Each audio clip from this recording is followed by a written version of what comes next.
আসলে আমি আমার জীবন গল্প যেটা শেয়ার করতে চাচ্ছি সবার সাথে, আমার কাছে যেটা মনে হয়েছে যে আমি যে পরিবার থেকে বিলং করি, আমার ছোটবেলা যেভাবে কেটেছে এবং স্টেপ বাই স্টেপ প্রতিটা ইয়ারে আমি যে চেঞ্জেস দেখতে পেরেছি আমার পার্সোনাল এবং প্রফেশনাল লাইফে, এই জিনিসটা একজন স্পেশালি আমি মেয়েদের কথা বলবো যে তার জন্য একটা ইন্সপিরেশন হয়ে থাকতে পারে। সো সেই জায়গা থেকে আপনি আপনারটা শেয়ার করতে এসেছেন। সো আমরা স্টার্ট করতে পারি একেবারে ছোটবেলা থেকে, যেখান থেকে আপনার বলার আছে প্লিজ। কোন জেলায় জন্মগ্রহণ করেছেন? আমি হচ্ছে বেসিক্যালি ঢাকার মেয়ে। আমার দেশের বাড়ি হচ্ছে কেরানীগঞ্জ, ভাওয়ালবেটি। ওকে, শুরু করুন প্লিজ। আমার ছোটবেলা কেটেছে, আমরা হচ্ছে যৌথ পরিবার থেকে বড় হয়েছি শ্যামবাজার, পুরান ঢাকা। এবং আমার স্কুল ছিল হচ্ছে Saint Francis Xavier's girls high school, যেটা হচ্ছে লক্ষ্মীবাজারে অবস্থিত। আমরা 4 বোন, আমাদের কোনো ভাই নেই। আমি হচ্ছে মেঝো। আমার বড় বোনের বিয়ে হয়ে গেছে অলমোস্ট 10 বছর, 2টা বাচ্চা আছে। তো আমার আব্বুরা হচ্ছে মানে সবাই খুব অবাক হয় যে আমার আব্বুরা খুব ফ্যামিলি আর কি খুব বড়। আমার আব্বুরা 10 ভাই 1 বোন। আমার আব্বু হচ্ছে মেঝো, আমিও মেঝো সন্তান। তো ছোটবেলার আপনার সবকিছুই খুব সুন্দর গোছানো ছিল, মানে একসাথে বেড়ে ওঠা, কাজিনদের সাথে খেলাধুলা করা। পুরান ঢাকাতে কি এটা? পুরান ঢাকা। ওকে। তো ওখানে তো প্রচুর মানে উৎসব জারি হোক না কেন সবকিছুতে একটা আমেজ লেগেই থাকে। পৌষ সংক্রান্তিও আমরা খুব ভালো মতো পালন করি। সো ছোটবেলা পর্যন্ত সবকিছুই ঠিক ছিল, স্কুল পর্যন্তও ঠিক ছিল। যখন আমি ইন্টারমিডিয়েটে পড়ি, আমার বাবা হচ্ছে, আমি একটু বলিনি, আমার বাবা হচ্ছে পেশাগতভাবে হচ্ছে ব্যবসায়ী। এবং আমার যে বাকি চাচারা আছে, আমাদের ফ্যামিলিতে টোটাল 4 জন ডাক্তার। একজন আছে হচ্ছে আপনার এনবিআর এর এখন ফার্স্ট সেক্রেটারি হিসেবে আমার চাচা। আর হচ্ছে আমার বাকি চাচারা হচ্ছে বিজনেস করে। তো আমার বাবা নটরডেম কলেজ থেকে আপনার ইন্টারমিডিয়েট পাশ করেছেন এবং তখন থেকে উনি ব্যবসার সাথে জড়িত। আচ্ছা। আমাদের বেসিক্যালি ব্যবসাটা ছিল হচ্ছে আপনার ইম্পোর্ট এক্সপোর্ট, যেটা কাঁচামাল শ্যামবাজারে, যেটা আদা, রসুন, পেঁয়াজ এই ধরনের। তো আমাদের নিজস্ব আড়ত ছিল। ওকে। তো যেহেতু সব ছোটবেলার মেমোরি, সব ছোটবেলার মেমোরি। ওকে।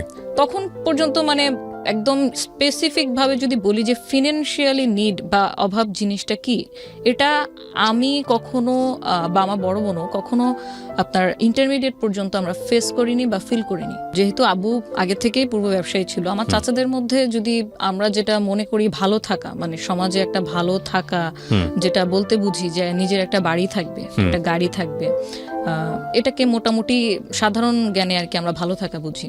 তো সেটা আমাদের সবার আগেই হয়ে যায়। আমার বাকি চাচাদের মধ্যে আমার আব্বুই হচ্ছে সবার আগে আপনার গাড়ি কেনে। হ্যাঁ। এবং তখন দেখা গেছে যে আমাদের যে স্কুলের যাতায়াত সবকিছুর জন্য আমাদের সাথে একজন বডিগার্ড ঠিক বলবো না, একজন কেয়ারটেকার থাকতো। কারণ যেহেতু পুরান ঢাকা অনেক হিজিবিজি এলাকা এবং আমাদের যে ফ্যামিলিতে আসলে আমরা বিলং করি ওইখানে তখন পর্যন্ত আমরা অত, এখনো বলবো যে আমরা অত বেশি এক্সট্রোভার্ট না। মানে আপনি প্রতিবেশীর বাসায় যাচ্ছি বা সকালে বের হচ্ছি, রাতে আসছি, কোথায় গেল কোনো খোঁজ খবর নাই। সব সময়ই আমাদের একজন গার্জিয়ান মানে সাথে সবসময় থাকতো। যাওয়ার ক্ষেত্রে কোনো বাইন্ডিংস নেই, বাট সবসময় থাকতো। তো তখন থেকে দেখা গেছে যে আমরা দেশের বাইরে কখনো যাওয়া হয়নি। আব্বু যেহেতু ব্যবসায়ী ছিল, খুবই ব্যস্ত থাকতো, বাট আমরা অলমোস্ট দেখা গেছে যে আমি ইন্টারমিডিয়েট পর্যন্ত অলরেডি 5-6 বার কক্সবাজার ঘুরতে চলে গেলাম, সিলেটে চলে গেলাম চাচাদের সাথে। তো এই ধরনের মেমোরিগুলো ছিল। আর আমাদের টিফিন কস্ট যেমন যদি বলি, আমারটা আমি আপনার স্কুলে যখন যাই, আমার যে ক্লোজ ফ্রেন্ড সার্কেল ছিল 5-6 জন, এদেরকে নিয়ে আমি কখনো একা খেতে পছন্দ করতাম না। তো পকেট মানি যেহেতু আব্বু দিত, তো তখন আব্বুর কাছে চেয়েই নিতাম যে আজকে আমরা এটা খাবো এটা খাবো। প্রতিদিনই দেখা গেছে যে আমরা টিফিন পিরিয়ডে তো টিফিন খাচ্ছি, দেন ছুটির পরেও আবার একটা আড্ডা হতো। তো এই নিয়ে মানে সবসময় হচ্ছে একটু দ্বিধাদ্বন্দ্বে থাকতো যে কি ব্যাপার, ছুটি হয়ে গেছে, তুমি এখনো বাসা থেকে স্কুল থেকে ফিরছো না? যে আব্বু আমি এখন খাচ্ছি, আমি খেয়েই চলে আসতেছি। ততক্ষণ পর্যন্ত কেয়ারটেকার আমাদের সাথে, মানে যেটাকে মনে হয় যে আপনার সোনার চামচ মুখে দিয়ে জন্মগ্রহণ করা, একদম ওই ট্রিটমেন্টটাই আমি ছোটবেলা থেকে পেয়েছিলাম। হ্যাঁ। তো যখন ইন্টারমিডিয়েটে ভর্তি হই, আমার ইন্টারমিডিয়েট ছিল তো মতিঝিল আইডিয়াল কলেজ। আমরা তখন আমাদের একটা নোয়া গাড়ি ছিল আর একটা পাজেরো ছিল। নোয়া এবং পাজেরো 2টা গাড়ি ছিল। তা আব্বু অ্যাজ ইউজুয়াল আগের মতোই ব্যস্ত। আমাদের যেহেতু ছোটবেলাটা থেকেই আমরা দেখেছি আব্বুকে একজন প্রতিষ্ঠিত ব্যবসায়ী হিসেবে, সো ওই বয়সে আসলে আব্বু কি ব্যবসা করছে কার কার সাথে করছে, তার পার্টনার কয়জন, তার কত টাকা ঋণ আছে, বা তার কি কত টাকা সাকসেস আছে, তার ব্যাংক ব্যালেন্স কত, অ্যাসেট কি কি, এগুলো কিন্তু আমরা আসলে বুঝতে পারিনি, ইভেন কখনো জানতেও পারিনি। কারণ আব্বু যেহেতু খুব অল্প বয়স থেকে এন্টারপ্রেনার হয়ে গিয়েছিল, উনি বেসিক্যালি মেন ডিসিশনগুলো উনি একা একাই নিত। আচ্ছা। আর আমার আম্মুর কথা যদি বলি, আম্মু একান্তই পর্দানশীল এবং হচ্ছে আপনার ধার্মিক ছিল। সো আম্মুর সাথে আব্বু এই ধরনের ব্যবসায়িক আলাপচারিতা খুব একটা বেশি শেয়ার করতো না। আব্বুকে প্রায় দেখতাম যে হচ্ছে রাতে ঘুমাচ্ছে না, তো আমরা খুব মানে জিজ্ঞেস করতাম, জানার চেষ্টা করতাম, ঘুমের ট্যাবলেট নিচ্ছে, সবকিছু খাচ্ছে। আব্বুর আবার হার্টেরও প্রবলেম ছিল। মানে এরকম কখনো দেখেননি? এরকম কখনো দেখিনি, ওকে। কারণ সবসময় ব্যস্ততার মধ্যেই কেটেছে। তো উনি যেহেতু মানে আমাদের সাথে কিছু শেয়ার করতো না, আমরা তখন বয়সে অনেক ছোট, মাত্র মানে মেট্রিক পরীক্ষা দিয়ে ইন্টারে ঢুকেছি, আমাদের সাথে তেমন কিছু শেয়ার করতো না। হয়তো এই সেন্স থেকেও করতো না যে ও তো মেয়ে মানুষ, ও তো আমার ছেলে না, হয়তো ছেলে হলে শেয়ার করতো, এরকম হতে পারে। তো অনেক দিন মানে এরকম জিজ্ঞাসাবাদের পর যখন ডাইনিং টেবিলে খেতে বসি, একদিন ফোনে কথা বলছে, তখন কনভারসেশন এই পাশ থেকে আমি যতটুকু শুনে বুঝলাম যে কোনো একটা কারণে উনি কাউকে একটা চেক দিয়েছে অন্য কারো গ্যারান্টার হয়ে, এবং সে চেকটার টাকা অ্যাকচুয়ালি যার দেওয়ার কথা ছিল সে দিতে পারেনি। তখন আপনি ইন্টারে পড়েন? তখন আমি ইন্টারে পড়ি। আপনার বড় বোনের কি বিয়ে হয়ে গেছে? আমার বড় বোনের বিয়ে হয়নি। তখনও বিয়ে হয়নি? বিয়ে হয়নি। আচ্ছা, ওকে। তো আব্বুর যখন দেখলাম যে এই পাশ থেকে যখন শুনলাম যে এরকম কাউকে একটা চেক দিয়েছে, সেই চেকের এগেনস্টে এখন সে থ্রেট দিচ্ছে যে আপনি যদি টাকা গ্যারান্টার হয়েছেন, আপনি যদি না দেন তাহলে এটা তো আমরা কেস করে দিব। তো খুব বড় অ্যামাউন্টের, কোটি টাকার উপরে একটা চেক ছিল। তা এই অবস্থাতে যখন আব্বুকে আমি নিজে থেকে, আমি আব্বুর সাথে খুবই ফ্র্যাঙ্ক একদম ছোটবেলা থেকে। আমার ছোট বোনরা সবাই মানে আব্বুকে খুব ভয় করে বা শ্রদ্ধা করে, যেটাই করে, বাট আমি খুব ফ্র্যাঙ্ক।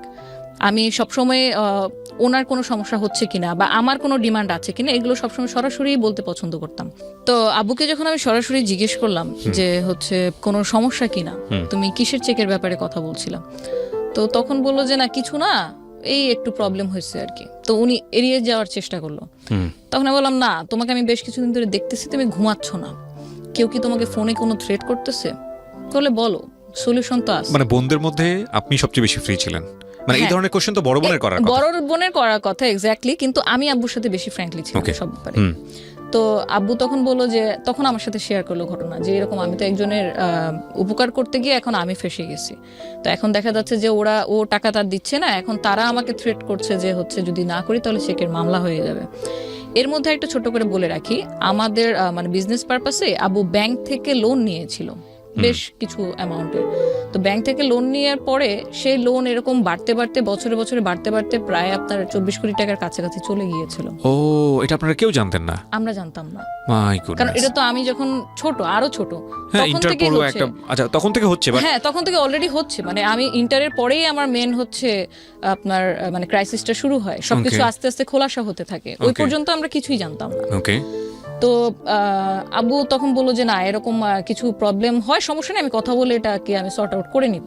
একদিন 2 দিন আবার গেল, 3 দিনের দিন আবার যখন দেখলাম এখনো তাকে ফোনে মানে কন্টিনিউ কিছু লোক মানে হয়তো হুমকি ধামকি দিচ্ছে, তখন আমি বললাম ব্যাপারটা আমি আবার আমার দাদার সাথে চাচাদের সাথে শেয়ার করার জন্য আব্বুরে বললাম যে আচ্ছা ঘটনাটা কি আমাকে বলো, আমরা কোন একটা সর্ট আউট তো করবো।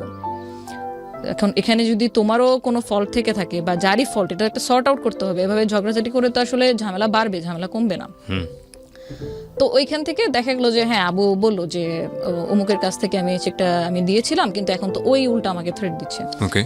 তো এই জিনিসটা যখন আমি চাচাদের সাথে শেয়ার করি, তখন আমি শেয়ার করতে গিয়ে দেখলাম যে হচ্ছে মানে আমার মাথায় আকাশ ভেঙে পড়ার মতো। এই জন্য আমি শেয়ার করতে গিয়েছিলাম ধরেন 5% একটা প্রবলেমের কথা, কিন্তু গিয়ে জানতে পারি অলমোস্ট 80% একটা প্রবলেম নিয়ে আমরা অলরেডি চলছি, মুভ করছি। মানে বিষয়টা হচ্ছে এরকম যে আমার শরীরের কোনো একটা জায়গায় ছোট্ট একটা কিছু হয়েছে বলে আমি ডাক্তারের কাছে গিয়েছি, কিন্তু গিয়ে দেখি যে ক্যান্সার হয়ে বসে আছে। সঠিক। হ্যাঁ। এবং যখন মানে দেখলাম যে আব্বু এত কিছু শুরু থেকে আমাদের কাছে মানে হাইডের পর হাইড করে আসতেছে, আমরা জানি না। আমাদের যে বাসাটা ছিল, নিজেদের বাড়ি ছিল যেটা শ্যামবাজারে 9 তলা বিল্ডিং ছিল, আব্বু পাকিস্তান থেকে মার্বেল পাথর ইম্পোর্ট করে বাসাটা বানায়। My goodness. ওটার নিচেই আমাদের আড়ত ছিল। সেই বাসাটার এগেইনস্টে অলরেডি আপনার মানে নিলামের নোটিশ চলে আসছে পত্রিকাতে লোনের এগেইনস্টে। যে যদি লোনটা শোধ না করেন টাইমলি, অলরেডি তো চেকের ব্যাপারটা ছিলই একটা মাইনর জিনিস, বাট এটা যখন জানতে পারি যে পত্রিকাতে চলে আসছে নিলাম হবে, এটা তো মানে সেই লেভেলের একটা বদনাম। বিশেষ করে আমাদের মতো ফ্যামিলি, আমরা তো ওখানে আমাদের ব্যবসা, আমার দাদা 1964 থেকে ব্যবসা করে, সো ওখানে আমরা খুবই রিনোন। তো যখন এটা জানলাম, আমার জাস্ট এটাই মনে হচ্ছিল যে তাহলে আমাদেরকে কেন বলা হয় নাই, আমরা তো অ্যাটলিস্ট হয়তো কিছু করতে পারতাম না, বাট একটা সাজেশন মেয়ে হিসেবে যতটুকু গাইডলাইন দেওয়ার কথা ততটুকু তো দিতে পারতাম, যতটুকুই নলেজে ছিল। তো এটা জানার পর তো তখন আব্বুকে গিয়ে আবার যখন বাসা ব্যাক করলাম, বাসা ব্যাক করে আব্বুকে বললাম, আব্বু এই ঘটনা, তাহলে আমাদেরকে কিছু বলো নাই কেন? বলে তোরা টেনশন করবি এই জন্য বলিনি। আমাকে তোরা টেনশন করবি, আমরা যে তোমার 4টা মেয়ে, আম্মু আছে, আমাদের যদি আজকে বাড়িটা মাথার উপর থেকে ছাদটা যদি সরে যায়, আমরা যাব কোথায়? তাহলে ফিউচার প্ল্যান কি? তোমার তো একটা ব্যাকআপ তো থাকবে, তুমি এত বছর ধরে বিজনেস করতেছো, তো সেখানে তো মানে কোন একটা অ্যারেঞ্জমেন্ট তো থাকবে, হয়তো এফডিআর থাকবে, হয়তো অন্য কোথাও জায়গা কেনা থাকবে, কোনো ফ্ল্যাট কেনা থাকবে, আমাদের তাহলে সিকিউরিটি সিস্টেমটা কি ফিউচার? তার চেয়ে বড় কথা হচ্ছে তুমি কিভাবে এত টাকা মানে লস হলো তোমার, বা এত লোনটা কিসের জন্য হলো, এটার অ্যান্সার কি দিয়েছিল সে? এটার অ্যান্সার বলতে আব্বু যেহেতু অল্প বয়স থেকে ব্যবসা করছে, তো যখন দেখছে যে একটা বিজনেস করে ভালোই প্রফিট হচ্ছে, তখন একই সাথে আরো 3টা বিজনেস করে ফেলছে, এবং সবগুলোতে মোটামুটি ধরা খেয়েছে। সবগুলোতে মোটামুটি যেমন প্রফিট করেছে।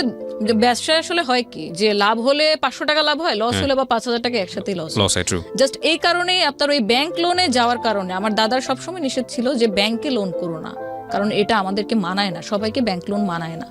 তো উনি জানায়ও নেই যে উনি ব্যাংক লোন করছে। তো অনেক কিছুর ব্যাপারের কারণে উনি অনেকের কাছে ইনফরমেশন হাইড করে গেছে। কিন্তু এই যে আমার যে একটা ইনসিকিউর আমি ফিল করলাম তখন, যে আমাদেরকে জানাও নাই, তাহলে এখন যদি বাসাটা সত্যি সত্যি নিলাম করে দিতে হয় বা কাউকে সেল করে দিতে হয়, আমরা কোথায় যাব? রাইট। তখন আব্বুর কাছে এটার কোনো অ্যান্সার নাই। অ্যান্সার এই জন্য নাই যে উনি ভাবছে যে ব্যাংক ব্যালেন্স তো আছে, আমরা কোথাও না কোথাও যাব, কোথাও না কোথাও গিয়ে উঠবো। বাট এই যে একটা ট্রিপ্লেক্স বাসা, 9তলা বিল্ডিং, যেটা বানাতে খরচ হয় আনুমানিক 10 কোটি টাকার কাছাকাছি, কিন্তু পরে বদনামের ভয়ে কারো কাছে সেল করে দিলাম 2.25 কোটি টাকা, মানে মাত্র 2.25 কোটি টাকায়। তো এখানে তো অলমোস্ট লস। আমি যদি এখান থেকে প্রফিট করে বের করতে পারতাম, তাহলে আমার সেকেন্ড কোন অ্যাড্রেস আমি করতে পারতাম। সো এটা আপনার ইন্টারমিডিয়েটে পড়া অবস্থায় ঘটনা? ইন্টারমিডিয়েটে পড়া অবস্থায় ঘটনা। ওকে। তারপরে আমরা এখন যেহেতু বাসা সেল করেই দিতে হবে, আমরা চাচ্ছি না যে এটা পত্রিকাতে উঠে নিলাম হোক, কারণ এটা বদনাম হয়ে যাবে। তখন গিয়ে আমরা আশ্রয় নিই আমাদের দাদি বাসায়, যেখানে আমরা বড় হয়েছি, যেখানে অলরেডি আমার চাচারাও থাকছিল। তো ওখানে অলমোস্ট কোনো কিছুই, কোনো প্ল্যানিং সে করেনি, শুধু বিজনেসই করে গিয়েছে। তো 2 বছর দাদি বাসায় থাকার পরে আমাদের পড়ালেখার পারপাসে, ততদিনে আমার ইন্টারমিডিয়েট শেষ, আমি ইন্টারমিডিয়েটে ভর্তি হয়েছিলাম, 2 বছরের ইন্টারমিডিয়েট শেষ।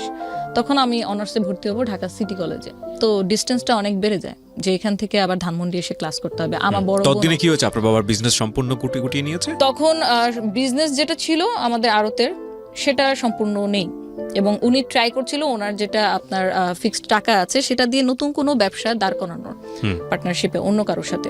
এরকম কন্টিনিউ উনি ট্রাই করে যাচ্ছে, যেটাই ট্রাই করছে সেটা ফল হচ্ছে, যেটাই ট্রাই করছে সেটা ফল হচ্ছে। এটার মধ্যে মানে শুধুমাত্র যে লোনের কারণেই আব্বু মানে ডুবে গেছে সেটা বলবো না, এখানে আপনার 50% দায়ভার ওরকম মানুষেরও আছে যারা হয়তো, আব্বু এরকম ছিল, আব্বুর নামই অনেকে দিয়ে দিয়েছিল যে আপনি তো হাতেম তাই, যেই হেল্প চেতে আসে আপনি তাকেই হেল্প করেন। আচ্ছা। আপনি কোনো প্রমাণ ঘেটে দেখেন না যে আসলেই কি সে নিডি কিনা। আচ্ছা। কেউ একজন এসে কান্না করলো আপনার সামনে, আপনি 2 হাত ভরে ড্রাই করে যা আছে আপনি দিয়ে দিলেন।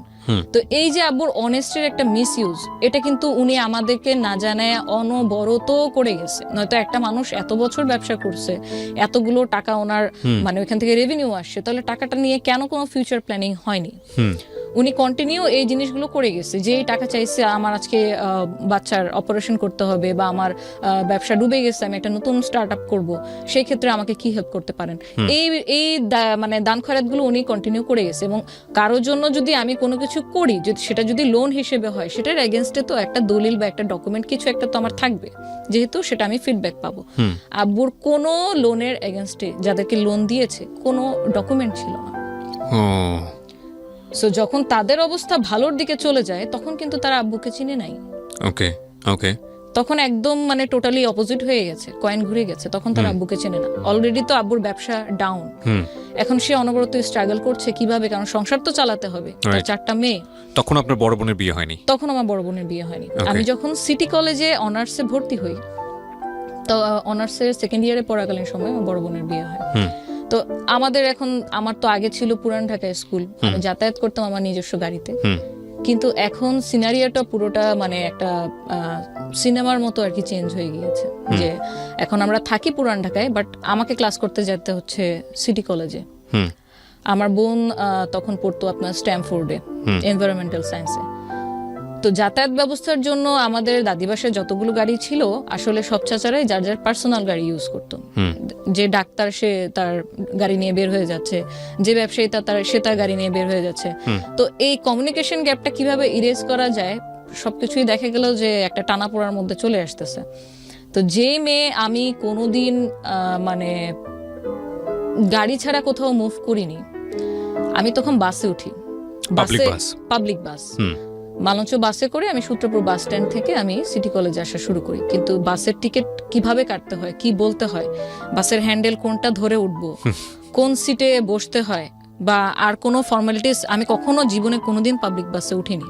বাসে ওঠার এক্সপিরিয়েন্স দুবারই হয়েছে, যেটা আমি মানে আমার স্কুল থেকে আমাদেরকে স্টাডি ট্যুরে পিকনিকে নিয়ে যেত তখন। সো আমি ওইখান থেকে যখন যাতায়াত শুরু করি, আমি গাড়ির ব্যবস্থা যখন সাপোর্টটা দাদি বাসার থেকে পাইনি বলবো না, পেয়েছি সময়ে অসময়ে, কারণ যেহেতু সবাই পার্সোনাল গাড়ি ইউজ করে সবসময় ওরকম হতো না। তো আমার ক্লাস থাকতো ধরেন সকাল 8:45-টার মধ্যে, 7:30-টার মধ্যে ক্লাস শুরু হয়ে যাবে এবং 1টার মধ্যে ক্লাস শেষ। বাট সেই আমাকে উঠতে হতো ভোর 6টায়, আমি বাস কাউন্টারে গিয়ে তারপর হচ্ছে বাসের টিকিট কেটে আমি 5:45-টার মধ্যে ক্লাসে উপস্থিত। এবং আমাদের সিটি কলেজের রুলসটা এত স্ট্রিক্ট ছিল যে 85% যদি আমার প্রেজেন্ট না থাকে সেক্ষেত্রে আমাকে পরীক্ষাতে অ্যালাউ করা হবে না। এবং ছুটির পরে আমি আবার আমার ভাড়া বাঁচানোর জন্য, কারণ তখন অলরেডি কিন্তু আমি ফেস করতেছি, আমি যে আগে আব্বুর কাছ থেকে পকেট থেকে 200 টাকা 300 টাকা নিয়ে গিয়ে ফ্রেন্ডদের নিয়ে টিফিন করতাম, আমি এখন আমার টিফিনের খরচ বাঁচানোর জন্য আমি আসার সময় দেখা গেছে যে আমি আর বাস ইউজ করছি না, কারণ আমার 8 নম্বর চাচি তখন পপুলার মেডিকেলে।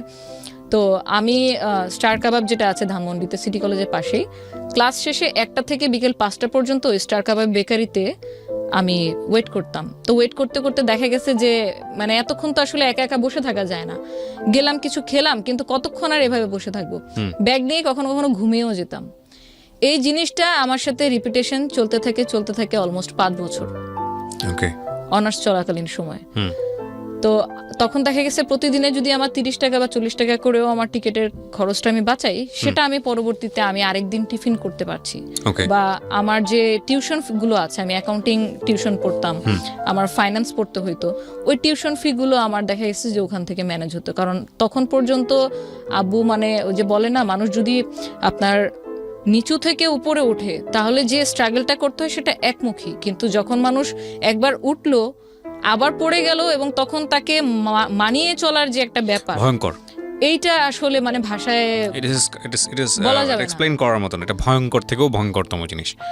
কারণ আমি যেখানে আগে টিফিন কিনতে যেতাম, যে আমি যা পছন্দ হতো, যেটা খেতে মন চেত আমি কিনতাম, এখন আমার টিফিন কিনতে গেলে আমার হিসাব করতে হচ্ছে আমার কাছে কত টাকা আছে, এবং আজকে যদি আমি এটা কিনি, It's true, absolutely it's true, cause আমি বুঝতে পারছি আপনার ফিলিংসটা কী হতে পারে। এই জন্যই আমাদেরকে সবসময় একটা কথা মনে রাখা দরকার, সেটা হলো যে আমরা যে সিচুয়েশনেই বিলং করি না কেন, এটা যে কোনো মুহূর্তেই এটা এদিক ওদিক হয়ে যেতে পারে।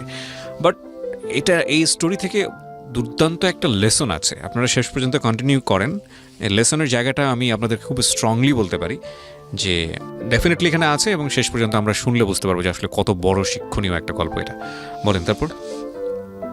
তো এইভাবে মানে চলতে থাকে, পড়ালেখা চালাতে থাকে, কারণ আমি অলরেডি তখন লাইফে কি হতে পারে বা কতটুকু আমি ফেস করতে যাচ্ছি সেটা অলমোস্ট কিছু হলেও টের পাচ্ছিলাম। আমি যখন সিটি কলেজে ভর্তি ফর্ম আনতে যাই, আমার কিন্তু সিটি কলেজে পড়ার বিন্দুমাত্র ইচ্ছা ছিল না, কারণ আমার ফ্রেন্ডরা ম্যাক্সিমাম আপনার হচ্ছে প্রাইভেট ভার্সিটি অথবা পাবলিক ভার্সিটি। তো পাবলিক ভার্সিটি যেহেতু পড়বো না, আমার মানে স্বপ্নে ছিলাম ব্র্যাকে বিবিএ করবো। কেন যেন ব্র্যাকের প্রতি একটা সফট কর্নার ছিল। তো আমি যখন অ্যাডমিশন ফর্ম নিতে যাই তখন অনেকটা আমি জোরপূর্বক যাই। আমার বড় বোনের সাথে আমি ব্যাপারটা শেয়ার করি যে আমি ব্র্যাকে পড়তে যাচ্ছি। তো সে তখন আমার মানে চোখে আঙ্গুল দিয়ে দেখিয়ে দেয় যে দেখ, আমাদের তো মানে বাস্তব অবস্থা হচ্ছে এখন এরকম, 3 মাস পর পর সেমিস্টার ফি দেওয়া লাগবে, যেটা এখন পসিবল না। সো তোর পরে আরও 2টা বোন আছে, এখন খরচ টরচ যদি সব তোর মধ্যেই চলে যায় তাহলে বাকি 2টা বোনকে তো আর পড়ানো হবে না। So you sacrifice yourself. Sorry, it's okay, take your time, no problem.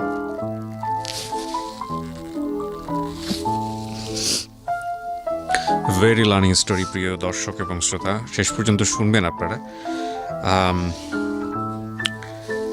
একটা মেয়ে বাংলাদেশে কি পারে এবং একজন নারী বাংলাদেশে কি পারে সেটা শিখতে হলে, জানতে হলে এই গল্পটা আমাদের শেষ পর্যন্ত শোনা উচিত। তারপর কি হলো? তারপর আমি তো ভর্তি হলাম, অ্যাকাউন্টিং আমার ফেভারিট সাবজেক্ট ছিল ইন্টারে থেকে, ইন্টারে ভর্তি হলাম যে ঠিক আছে, যদি আজকে আমি প্রাইভেট ইউনিভার্সিটিতে না পড়ার কারণে আমার বাকি 2 বোন ভালো টিউশন পায় তো আমি তো হ্যাপি। তো আমি ভর্তি হলাম, পড়ালেখার দিকে মনোযোগ দিলাম, কারণ যেহেতু আব্বুর অবস্থা এরকম, তখন পর্যন্ত উনি মানে ফিক্সড কোনো ইনকাম সোর্স বের করতে পারেনি। সেভিংস যা ছিল ওটাই ভেঙে ভেঙে ভেঙে এভরি সিঙ্গেল মোমেন্টসে আমরা চলতেছি। ফ্যামিলিতে একটা আর্থিক টেনশন, কি হবে এরকম একটা ব্যাপার, ফিউচারটা কোন দিকে যাবে, 4টা বোন এবং বাবার এই অবস্থা। তারপর আমি অনার্স কন্টিনিউ করছি, টিউশন এদিক দিয়ে কন্টিনিউ করছি। আমরা একটা পর্যায়ে ফিল করলাম যে এইভাবে আসলে এত দূর থেকে বোনদের যাতায়াত করা, আমার ছোট বোন, আমার ইমিডিয়েট ছোট বোন যে ছিল সে হচ্ছে আবার আপনার গুলশান মানারাত স্কুলে তাকে দিলাম, ইংলিশ মিডিয়াম স্কুল, ইংলিশ মিডিয়ামে আমার একদম ছোটটা। আর ইমিডিয়েট যেটা ছিল সে ঢাকা কমার্স কলেজে। তো প্রত্যেকটা ইনস্টিটিউশনই আমাদের পুরান ঢাকা থেকে খুব দূরে। তো পড়াশোনার তাগিদেই মেনলি আমরা তখন মোহাম্মদপুর শিফট হয়ে যাই। ওকে। মোহাম্মদপুর শিফট হওয়ার পরে আমার বড় বোনের বিয়ে। মোহাম্মদপুর যে শিফট হয়ে আমরা যে বাসাটায় উঠি ইকবাল রোডে, বাসা ভাড়া ছিল মান্থলি 50,000 টাকা, এবং আপনার সার্ভিস চার্জ বাকি অ্যাডিশনাল ইউটিলিটি সবকিছু মিলে অলমোস্ট আরো 5,000, মানে 55,000 টাকার মান্থলি। মানে এখানে একটা আমাদের প্রশ্ন আসতে পারে দর্শকদের, যে যেহেতু আপনাদের ওই পরিমাণ এফোর্ট ছিল না, তাহলে এত হাইলি মানে ভাড়া দিয়ে এত দামি বাসায় কেন ওঠা দরকার? আচ্ছা, এই ব্যাপারটা টোটালি মানে আমি ব্লেম ঠিক বলবো না, মানে ডিসিশন মেকার ছিল আমার আব্বু। আচ্ছা, আমার আব্বু সবসময় আমাদেরকে যেভাবে লালন পালন করে মানে বড় করেছে ওটাই রাখতে চাইতো। মানে আমার মেয়েরা কষ্ট করবে, তাদের কষ্ট হবে। ইভেন আমি যে বাস জার্নি করি এটা আব্বুর পছন্দ ছিল না। আব্বু চাইতো যে আমি সবসময় সিএনজি দিয়ে আসি, কিন্তু আমি তো জানি, আমি তো ক্যালকুলেট অলরেডি করছি যে আমি যদি প্রতিদিন পুরান ঢাকা থেকে 300-350 টাকা সিএনজি ভাড়া দিয়ে আসি, তাহলে আমার মান্থলি আমার পিছনে শুধু সিএনজি ভাড়া কত চলে যাচ্ছে। এবং সেটা যদি আমি কিছুটা হলেও সেভ করতে পারি, ওটা তো আমি আরেকটা কাজে, আমার হয়তো কোনো একটা কোচিং এর কাজে আমি ইউজ করতে পারবো। তো সেই জন্য দেখা গেছে আমি কোনো না কোনো ভাবে ওনাকে কনভিন্স করে নিয়েছি। আব্বু কখনো চাইনি যে আমরা যেখানে আমরা ট্রিপ্লেক্স বাসায় থেকে অভ্যস্ত সেখান থেকে সরাসরি একটা ফ্ল্যাটে চলে আসলাম, একটা 1400 স্কয়ার ফিট ফ্ল্যাটে, যেখানে আমার আব্বুর টোটাল মানে সংসার জীবনের যা কিছু ছিল সমস্ত কিছু অলমোস্ট আপনার মানে ওখান থেকে 60% সেল করে দিয়েছে, নয়তো কাউকে দান করে দিয়েছে, কারণ সব জিনিস তো আর মুভ করা সম্ভব হবে না। তো একটা ফ্ল্যাটের মধ্যে আমরা উঠলাম ইকবাল রোডে। ওইখান থেকে দেখা গেছে যাবো প্রতিদিন কাজের তাগিদে নতুন নতুন জায়গায় যাচ্ছে, নতুন নতুন মানুষের সাথে মিশছে, কি করা যায়, যতটুকুই টাকা হাতে আছে এটা নিয়ে আমার একটা ইনকাম সোর্স তো বের করতে হবে, আদারওয়াইজ আমি তো ফ্যামিলি নিয়ে চলতে পারবো না ঢাকা শহরের মতো জায়গায়। তো আমিও মানে মনে মনে চিন্তা করতে থাকলাম যে আমি কি কোনো সাপোর্ট দিতে পারি ফ্যামিলিকে কন্ট্রিবিউট করার জন্য। হ্যাঁ, কিন্তু আমি আমার অনেক ফ্রেন্ডরাই দেখতাম যে একদিনে 3টা-4টা করে টিউশনই করতো, যেটা আমি কোনোদিন পারিনি। আমি কোনোদিন আমার ছোট বোনকেও পড়াইতে পারিনি, আমি জানি না কেন। তো টিউশনিটা আমার দ্বারা হবে না, তাহলে অল্টারনেটিভ কি করা যায়? তো আমি যেহেতু আমার বাবাও ব্যবসায়িক পরিবার থেকে বিলং করি, আমার ছোটবেলা থেকে ইচ্ছা ছিল যে আমি বিজনেস করব। কিন্তু কি বিজনেস করব? বিজনেস করতে একটা পুঁজি লাগে, একটা নাম লাগে, একটা প্রতিষ্ঠান লাগে, কিছু প্রসিডিউর আছে, কিছু ডকুমেন্ট আছে, এত কিছুর ধ্যান ধারণা তো আমার নাই, তখন পর্যন্ত ছিল না। বাট আমার কিছু একটা করতে হবে যেটা দিয়ে আমি আর্নিং করতে পারবো, যেটা দিয়ে আমি আমার ফ্যামিলিতে কিছু হলেও কন্ট্রিবিউট করতে পারবো। আমার বড় বোনের যেহেতু আমরা মোহাম্মদপুরে মুভ করার পরপরই বিয়ে হয়ে যায়, সো ওর পক্ষে আসলে অতটুকু সম্ভব ছিল না আমাদেরকে কন্ট্রিবিউট বা দেখাশোনা করা, ফিনান্সিয়ালি কন্ট্রিবিউশন যেটাকে বলে। আদার মেন্টাল সাপোর্ট বা আপনি যে কোনো ধরনের কন্ট্রিবিউশন তো এখনো করে যাচ্ছে, still now, but financially contribution সে বেশি একটা দিন করতে পারেনি। সে পরে ইংলিশ মিডিয়াম স্কুলের একটা টিচিংয়ে আর কি প্রফেশনে চলে যায়। তারপর আমি যখন অনার্স ভর্তি হই তখন আমি যেহেতু একটু এক্সট্রোভার্ট, আমার ফ্রেন্ড সার্কেল খুব ভালো আমি মেনটেন করতে পারি বা সবার সাথে মিশতে পারি, ওই সুবাদে আমার দেখা গেছে যে আমার ক্লাসেই খুব ভালো ভালো ফ্রেন্ড তৈরি হয়ে যায়। এবং সবার ক্ষেত্রেই মানে এমন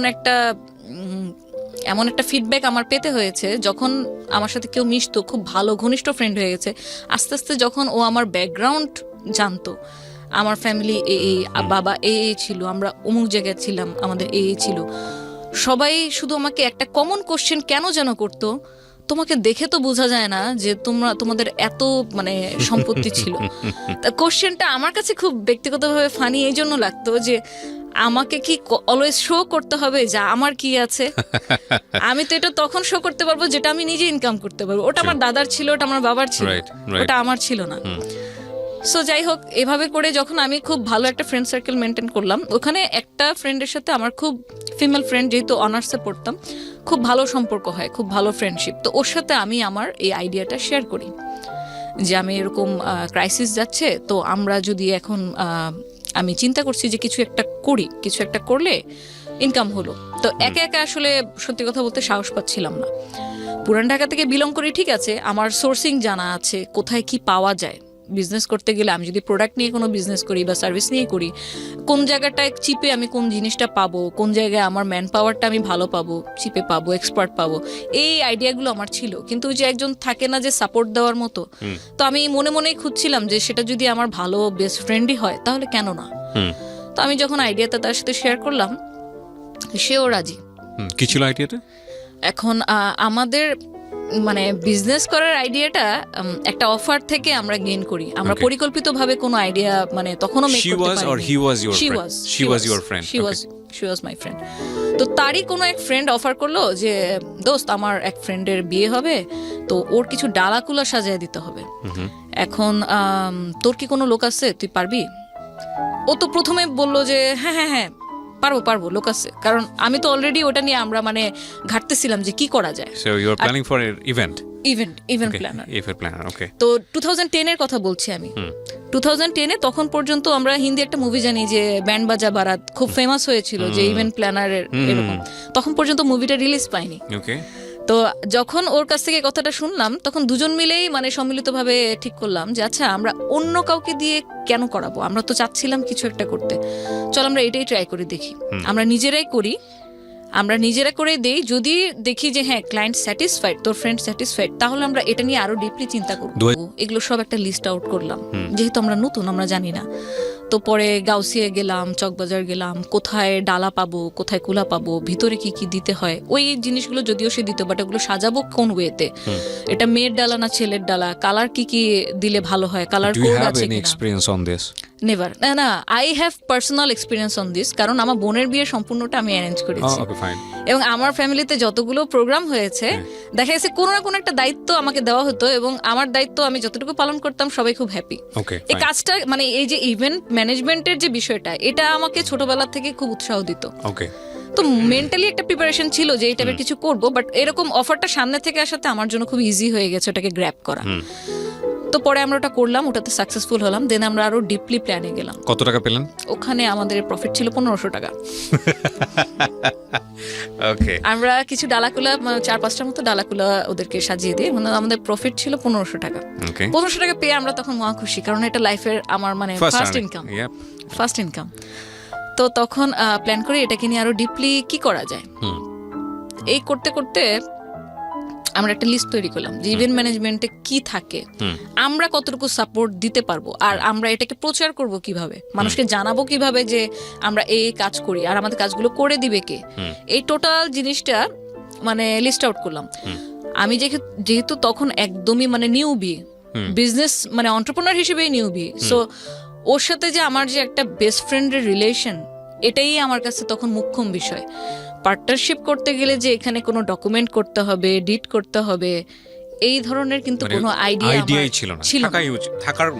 থাকাটাই আমার কাছে মনে হচ্ছে অপ্রাসঙ্গিক। বিকজ আমার জায়গা থেকে যেটা মনে একটা প্রতিষ্ঠান করতে গেলে, আমি এখানে শেয়ার করছি, অনেক কিছু প্রয়োজন হয়, গভর্নমেন্ট ডকুমেন্টের অনেক কিছু প্রয়োজন হয়। কিন্তু এটা আসলে আমাদের যখন আমরা ল্যান্ডে নামি তখনই জানতে পারি, রাগ পর্যন্ত জানার ওইভাবে আসলে সুযোগও নাই। হ্যাঁ বলেন তারপর। সঠিক। তো পরে যেহেতু ওর সাথে আমার বিশ্বাসের সম্পর্ক, এর চেয়ে বেশি আমি আর কিছু বলতে পারবো না, মানে যেখানে একদম অটুট বিশ্বাস, সে বিশ্বাস নিয়ে আমরা আগাই। ওর সাথে আমি পার্টনারশিপ করি, আমরা 50-50% নিতাম। তো আমিও খুঁজে খুঁজে ওকে নিয়ে একদম প্রত্যেক জায়গায় ঘুরি যে আমাদের যদি ওয়েডিং এর কাজ আসে আমরা কোন কারিগর দিয়ে করাবো। তখন আমরা বিভিন্ন মার্কেটে যাই, মার্কেটে গিয়ে কারা কারা এই কাজগুলো করছে, কারা কোন রেটে দিচ্ছে। একই ডিজাইন আমরা দেখা গেছে যে ট্যাবলেটে নিয়ে বা মোবাইলে নিয়ে 10টা দোকানে দেখাচ্ছি। তো যে কারিগর রেটটা কম দিচ্ছে, তুলনামূলকভাবে তার কাজের মান ভালো, আমরা আবার বিভিন্ন ভেনু রেকি করতাম। সাপোজ যে ওনারই কোনো ইভেন্ট চলছে, উনি হয়তো অফার দিল, ম্যাডাম আপনি যদি আমার কাজ দেখতে চান আইসেন। তো গিয়ে আমরা তখন দেখলাম যে হ্যাঁ ওনার কাজটা মোটামুটি কোয়ালিটিফুল, এটা আমি আমার ক্লায়েন্টকে দিতে পারি। তো এরকম ভাবে বিভিন্ন জাস্টিফিকেশন করে আমরা একটা টিম ক্রিয়েট করি যে আমাদের ওয়েডিং এর কাজ হলে ওকে দিয়ে করাবো, বার্থডের কাজ হলে ওকে দিয়ে করাবো, আর এই যে কনসালটেন্সির যে জিনিসটা এটাই থাকবে আমাদের প্রফিট। এবং এই পার্টটাতে দেখা গেছে যে টোটাল ক্লায়েন্টের সাথে যত ধরনের ডিলিংস, এই টোটালটাই আমার ফ্রেন্ড করছে। যে ক্লায়েন্টের সাথে যোগাযোগ করা, ফেসবুকে কেউ মেসেজ দিল তাকে রিপ্লাই দেওয়া, আমরা জাস্ট একটা ইনিশিয়াল ভাবে 22,000 টাকার একটা ইনভেস্টমেন্ট নিয়ে নামি। এবং তখন যেহেতু ডিজিটাল মার্কেটিংটা কি এই ব্যাপারে কোনো জ্ঞান ছিল না, শুধু জানতাম কি ব্যবসা মানে হয়তো ফেসবুকে একটা পেজ খুললেই হয়ে যায়। তো এই 22,000 টাকা দিয়ে আমরা ভিজিটিং কার্ড করি, আমরা আমাদের বিভিন্ন ভলেন্টিয়ার করব, তাদেরকে দিয়ে লিফলেট বিলি করাবো বিভিন্ন কলেজের সামনে, স্কুলের সামনে, কোচিং এর সামনে, ওদের জন্য টি শার্ট বানাই, লিফলেট বানাই। প্রতি শুক্রবারে জুম্মার সময় আমরা ওইখানে মসজিদের সামনে লিফলেট বিলি করাই। ইভেন কখনো এমনও হয়েছে যে আমি আর ও সরাসরি নিজেই দাঁড়িয়ে লিফলেট দিচ্ছি, যেটা আমার ফ্যামিলিতে কেউ কোনোদিন, মানে আজকে যা আমি বলবো তা হয়তো আমার ফ্যামিলির মানুষ আজকেই আমার কাছ থেকে প্রথম শুনবে, তার আগ পর্যন্ত শুনে নেই। তো বসুন্ধরা সিটির মতো মার্কেট, বসুন্ধরা সিটির সামনে দাঁড়িয়ে আমি মানে নিজে দাঁড়িয়ে লিফলেট বিলি করেছি। কারণ তখন যদি আমার জায়গায় আমি আরেকটা ভলেন্টিয়ারকে নিয়োগ করি, তাকে তো কিছু একটা টাকা আমাকে দিতে হবে। তো এভাবে করে মার্কেটিং যখন আমরা করি, আমরা লাকি ছিলাম যে আমরা আমাদের উদ্যোগটা নিয়ে ফেব্রুয়ারি মাসে, যখন অলমোস্ট বিয়ের একটা আমেজ চলে, প্রথম অবস্থাতে আমরা 2-3 জন ফ্রেন্ড সার্কেল থেকে আমরা কাজ পেয়ে যাই। তখন পর্যন্ত নাম দেওয়া হয়নি প্রতিষ্ঠানের নাম আমরা ভার্বালি একটা দিয়েছি, যেটা ফেসবুক পেজে ছিল, রোজ পেটাল ডেকোর, এই নামে আমাদের ফেসবুক পেজটা ছিল। তো তখন তো ইন্টারনেট বলতে যা বুঝি, আমার বাসায় যেহেতু পার্সোনালি 94 থেকে আমি কম্পিউটার ইউজ করি, তো ইন্টারনেটে ব্রাউজিং কিভাবে কোন ওয়েবসাইটে করব, কি কি পাওয়া যায়, মোটামুটি আমার ভালো একটা জ্ঞান ছিল। তো স্যাম্পল ডেকোরেশন, স্যাম্পল 1, স্যাম্পল 2, যেহেতু আমি কোনো কাজ করিনি, আমি নতুন, আমার নিজের কোনো পোর্টফোলিও নেই, তো ওরকম করে আমি কিছু ডিজাইন নামিয়ে আমরা আমাদের পেজটা সাজাই যে আপনি যদি কোনো কাজ করাতে চান আমরা এরকম করে দিতে পারবো। ফেসবুকে অনলি ফেসবুকে, আমাদের কোনো ওয়েবসাইটও ছিল না। তো পরে ওখান থেকে কিছু কাজ আসে, আমি যে অলরেডি কাজ শুরু করে দিলাম, আমি কাজ করছি, উইদিন 6 মান্থ আমার বাসায় কেউ জানতো না। এবং এটার কারণটা যদি বলি, আমি জানতাম যে এটা আমার বাসায় অ্যাকসেপ্ট করবে না। ইভেন্ট ম্যানেজমেন্ট জিনিসটা আসলে কি, ইভেন্ট প্ল্যানার বলতে আমরা কি বুঝি, এটা আমার মনে হয় যে এখন পর্যন্ত এই 2020-তেও আপনার 40% মানুষের মনে হয় কোনো আইডিয়া নেই।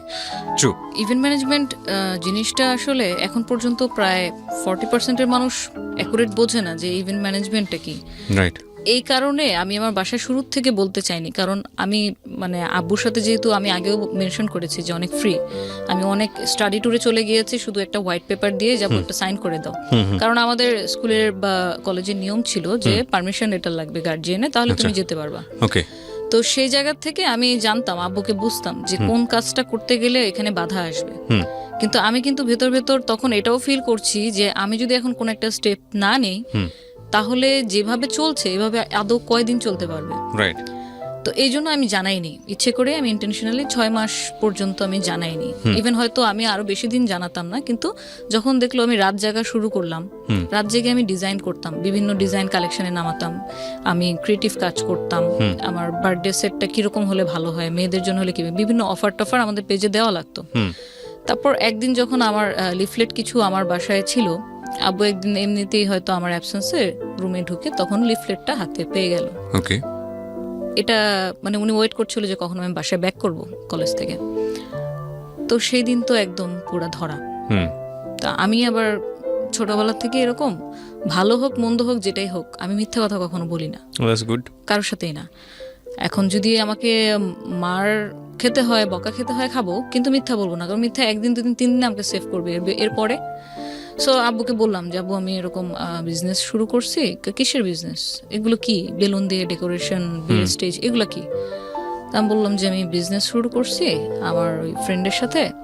তো আমাদের এমনিতে কোথাও মুভ করতে হয় না, কারণ আমি তো জানি ওনার কনসেপ্টটা। আমি কোথাও যাচ্ছি, একা যাচ্ছি, গাড়ি ছাড়া যাচ্ছি, কোথায় যাচ্ছি, এগুলো নিয়ে তো উনি তো কনসার্ন হবে, এবং সেটা আমাকে করতে দিও না 100% শিওর। তো ওনাকে কনভিন্স করার জন্য আমার যতটুকু ইনফরমেশন ওনাকে দেওয়া দরকার ততটুকু দিলাম, যে দেখো আমি আমার ফ্রেন্ডের সাথে করতেছি, এটা একটা অনলাইন বেস, আমাকে কোথাও যেতে হয় না, আমি বাসায় থেকে কাজ করি, নেটে আমাদের অর্ডার আসে, আমি নেটেই আবার মেল করে এই জিনিসটা আমি আমার লোককে পাঠিয়ে দিই যে আমার অমুক ভেন্যুতে। কিছুটা ইনফরমেশন একে আমাকে হাইড করতে হয়েছে, না তো আমি আগাতে পারবো না। পরে উনি কোনোভাবে ওই দিনটা পার হইলো, বাট দেন যখন উনি এটাকে আরো ডিপলি বোঝার চেষ্টা করলো, আমারই তো বাবা, আমার শরীরে ওনার রক্ত, তো আমিও যেরকম ওনাকে ডিপলি বোঝার চেষ্টা করি, উনিও আমাকে ডিপলি বোঝার চেষ্টা করে। তো একদিন এরকমই খাওয়ার টেবিলে বসে জিজ্ঞেস করতেছে যে হচ্ছে এরকম এখন পর্যন্ত কবে এটা আসলে স্টার্ট করলাম, আর ওনাকে জানাইনি কেন, টাকাই বা পেলাম কোথায়। তো পরে আস্তে আস্তে আমি বললাম যে এরকম আমরা দুজন মিলে যেহেতু করছি, একার উপর বার্ডেনটা পড়েনি, কিছু আমার সেভিংস ছিল, কিছু রোজারিদের আমার ঈদি ছিল, সবকিছু মিলিয়ে আমি করছি। তো বলে তো এখন এটা অফিস, কারণ ওনার তো মেন্টালিটি ওরকমই যে আমার একটা অফিস থাকতে হবে, একটা ইনস্টিটিউশন থাকতে হবে, যেখান থেকে অর্গানাইজেশন থাকতে হবে, যেখান থেকে আমার আন্ডারে লোক কাজ করবে, আমি ওখানে বসে বসে অফিস করব। ওনার মেন্টালিটিটা এরকমই। বললাম অফিস তো এখন ইনিশিয়াল পর্যায়ে তো আর অফিস নেওয়া যাবে না, এখন তো আমাদের ওরকম পুঁজি নেই। তো উনি আমাকে অফার করলো যে আচ্ছা এই বিজনেসে ফিউচারটা কি শুনি, তাহলে আমি তোকে টাকা দিতেছি। কিন্তু আমাদের দুজনেরই মাইন্ডসেট এরকম ছিল যে আমরা এটা নিয়ে কতটুকু আগাতে পাবো এই ব্যাপারে তো আমরা নিজেরাই নিশ্চিত না। সো হোক সেটা বাবার টাকা, কিন্তু অলরেডি আমি একটা ক্রাইসিস পজিশনে আছি, আমার বাবার টাকার প্রত্যেকটা টাকা কিভাবে একদম 100% ইউটিলাইজ করা যায় সেই চেষ্টাতেই আছি। সো এখান থেকে আমরা কোনো সাপোর্ট নিব না, ওর ফ্যামিলি থেকে কোনো সাপোর্ট নেয়নি, আমিও নেইনি। তাবুকে বললাম যদি লাগে আমি চেয়ে নিব। বাট দিনকে দিন দেখলাম যে যখন ইভেন্ট ঘন ঘন আসতেছে, আমাকে ঘন ঘন বাইরে যাওয়া লাগতেছে, আমি বাসায় বসে বসে পেপার কাটিং করে জিনিসপত্র বানাচ্ছি, তো আব্বুর কোনো দিক থেকে এই কাজটাকে সম্মানজনক মনে হলো না। ওনার দৃষ্টিভঙ্গি থেকে মনে হলো যে আমি হয়তো কোনো সহজ সরল ভাষায় যেটাকে কামলা খাটা বলে, যে আমি কামলা খাটতেছি, এটা কোনো ব্যবসায় পর্যায়ে পড়ে না, এটাকে ব্যবসা বলে না।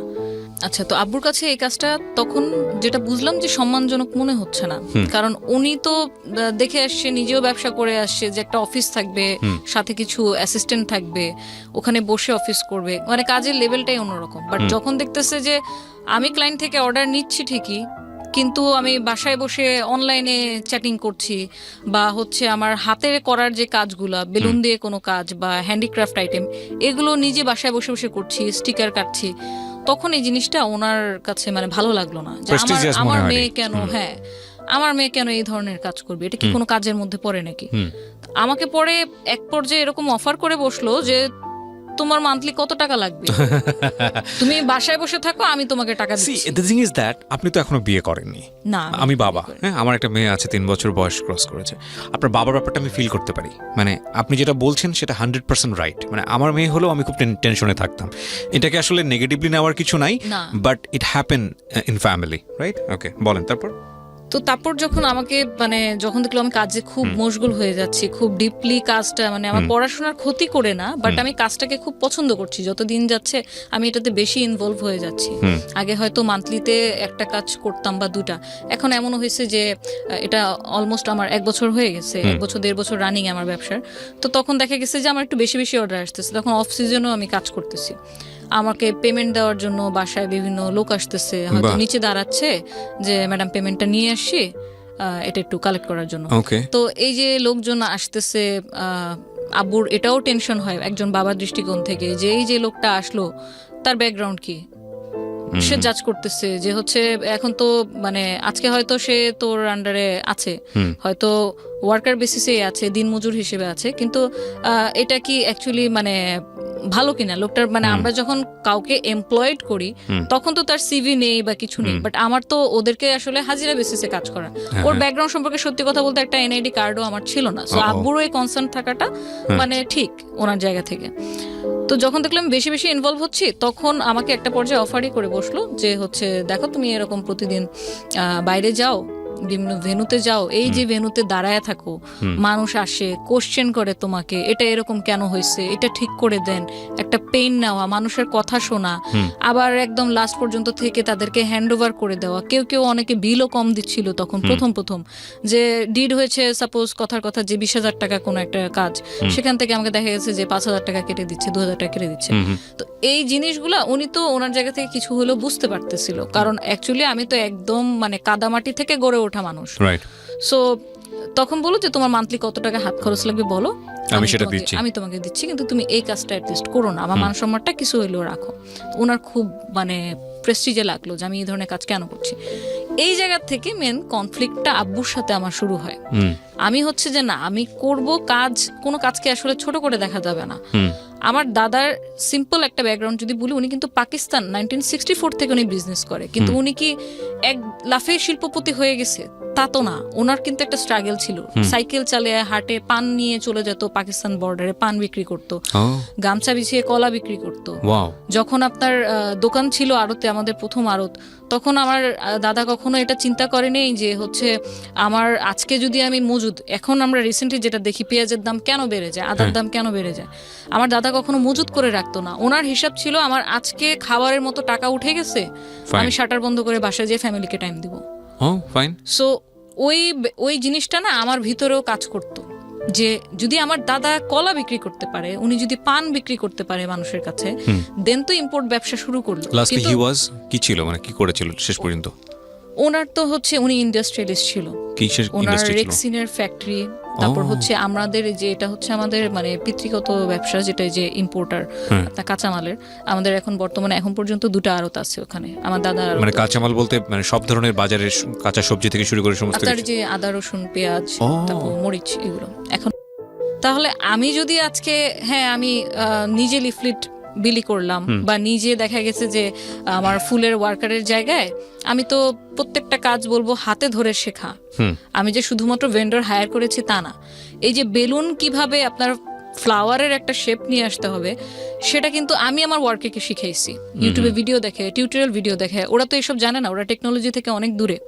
সো প্রতিটা কাজ আমার হাতে দেখিয়ে করানো। তো আমার কথা হচ্ছে যে যদি আমি কোনো কাজ করে সেটা সম্মানের সাথে, অনেস্টের সাথে যদি আমি আর্ন করি, সেটাতে তো লজ্জার কিছু নেই। এখন যদি একটা সিএনজি ওয়ালার কথা বলি, সে তো অ্যাটলিস্ট ভিক্ষা করছে না, সে কাজ করছে, কাজ করে কামাচ্ছে, তাকে তো হচ্ছে আমরা অসম্মানের চোখে দেখতে পারি। তো আব্বুর সাথে যেটা দেখা গেছে, আব্বুর জায়গা থেকে দাঁড়িয়ে তার মেয়ে হিসেবে আমাকে যেটা বলছিল সেটা আমি নিতে পারছিলাম। তো এই জায়গা থেকে কিছু আপনার দ্বন্দ্ব রেগুলারই হচ্ছে। তারপর আমি ফটোগ্রাফি শুরু করি, ফটোগ্রাফিও করি, আমার ফটোগ্রাফি করার শখ ছিল। ওটা নিয়েও দেখা গেল যে না, মানুষের ছবি তোলা ঠিক হবে না, মানুষের ছবি তোলা ঠিক না, এটা অ্যাগ্রি করি, এবং অ্যাগ্রি করি বলেই আমি 2 বছর কন্টিনিউ করে তারপর আর ফটোগ্রাফি করিনি। তো দিন যত যেতে থাকে আমার দিক থেকে আপনার মানে স্কোপটা কমতে আসে। আমি এক সময় হতাশ হয়ে যাই যে আমি তো বাসায় তখন অলরেডি মান্থলি কিছু না কিছু দিচ্ছি, দেখা গেছে যে হচ্ছে আমার প্রতি মাসে বাজারটা হয়তো আমি করে ফেলতেছি। এবং মোহাম্মদপুরে যাওয়ার পর থেকে যেটা হয়েছে যে আমাদের ওই যে একটা কেয়ারটেকার থাকার যে একটা ছোটবেলা থেকে বেড়ে ওঠা, ওই কেয়ারটেকার জিনিসটা আর ছিল না। এখন নিজেদের কেয়ার নিজেদেরই করতে হবে। সো যেহেতু মোহাম্মদপুর থাকি, আমি বাজার, কাঁচা বাজার যেটাকে বলে, বাসার সদাই কেনা, এটা আমিই করতাম। আমাকে ছোটবেলা থেকে আমার চাচা চাচি, খালা খালু, মামা এরা বলতো যে এটা তো কুতুবের, আমার আব্বু আর কি, কুতুবের মেয়ে না, ও হচ্ছে কুতুবের ছেলে। কারণ ওই যে ছোটবেলা থেকে এই ধরনের কাজ আমি করি। তো বাজারে একদম টোটালি 2010 থেকে শুরু করি, এখন 2020 চলে, 10 বছর ধরে আমার বাসার বাজার আমিই করি এখন পর্যন্ত। তো তখনও কন্ট্রিবিউট করছি, হয়তো কিছু কন্ট্রিবিউট করতে পারতেছিলাম বলে আব্বু একদম টোটালি জিনিসটাকে মানে ডিসএগ্রি করতে পারেনি। আচ্ছা করতেছে করুক, কিন্তু আব্বুর ধারণা এবং সবার ধারণা, আমার বোনের ধারণাও এটা ছিল যে ইভেন্ট ম্যানেজমেন্ট জিনিসটা মানুষ ভালো চোখে দেখে না। তারা ইভেন্ট বলতে ভাবে যে হয়তো আমরা যেটা দেখি বিভিন্ন ফেয়ারে গেলে আপনার রিপ্রেজেন্টেটিভ থাকে কিছু, ফর্মাল ড্রেসে পরা, আইডি কার্ড ঝুলানো, কি লাগবে স্যার, কি সার্ভিস দিতে পারি, এই ধরনের। ওনাদের কনসেপ্টটা অতটুকুর মধ্যে সীমাবদ্ধ ছিল যে দেখ মানুষ তো আর বুঝবে না যে তুই এখানে নিজে ভেন্যুতে মানে তুই মালিক, তুই ডিরেকশন দিচ্ছিস কিন্তু কাজ করতেছে তোর আন্ডারে অন্য কেউ। মানুষ কিন্তু ইভেন্ট ম্যানেজমেন্ট বলতে এটাই ভাববে যে তুই নিজে ফিজিক্যালি ওইখানে গিয়ে হয়তো এরকম সবার সাথে মানে অ্যাজ এ জব টাইপের কাজ আর কি এরকম করতেছিস। তো এটা আসলে আমাদের সাথে যায় না। আমাদেরকে মানুষ কি বলবে, যারা পরিচিত আত্মীয় স্বজন আছে এরা তো এটা ভালো চোখে দেখবে না, ইভেন দেখছে না এখন পর্যন্ত, তুই এটা ছেড়ে দে। তো এরকম বোনের সাথেও দ্বন্দ্ব চলতেছে, বাবার সাথেও দ্বন্দ্ব চলতেছে। আমাকে এটা মানে ম্যানেজ করতে খুব কষ্ট করা লাগছে। ম্যানেজ আমি ততদিন পর্যন্ত করতে পারিনি যতদিন না আমি আরো বড় বড় কোনো কাজ আমি নিয়ে আসতে পারতেছিলাম। কন্টিনিউ আমরা মার্কেটিং করার চেষ্টা করতেছি কিভাবে আরেকটু ভালো কাজ করা যায়।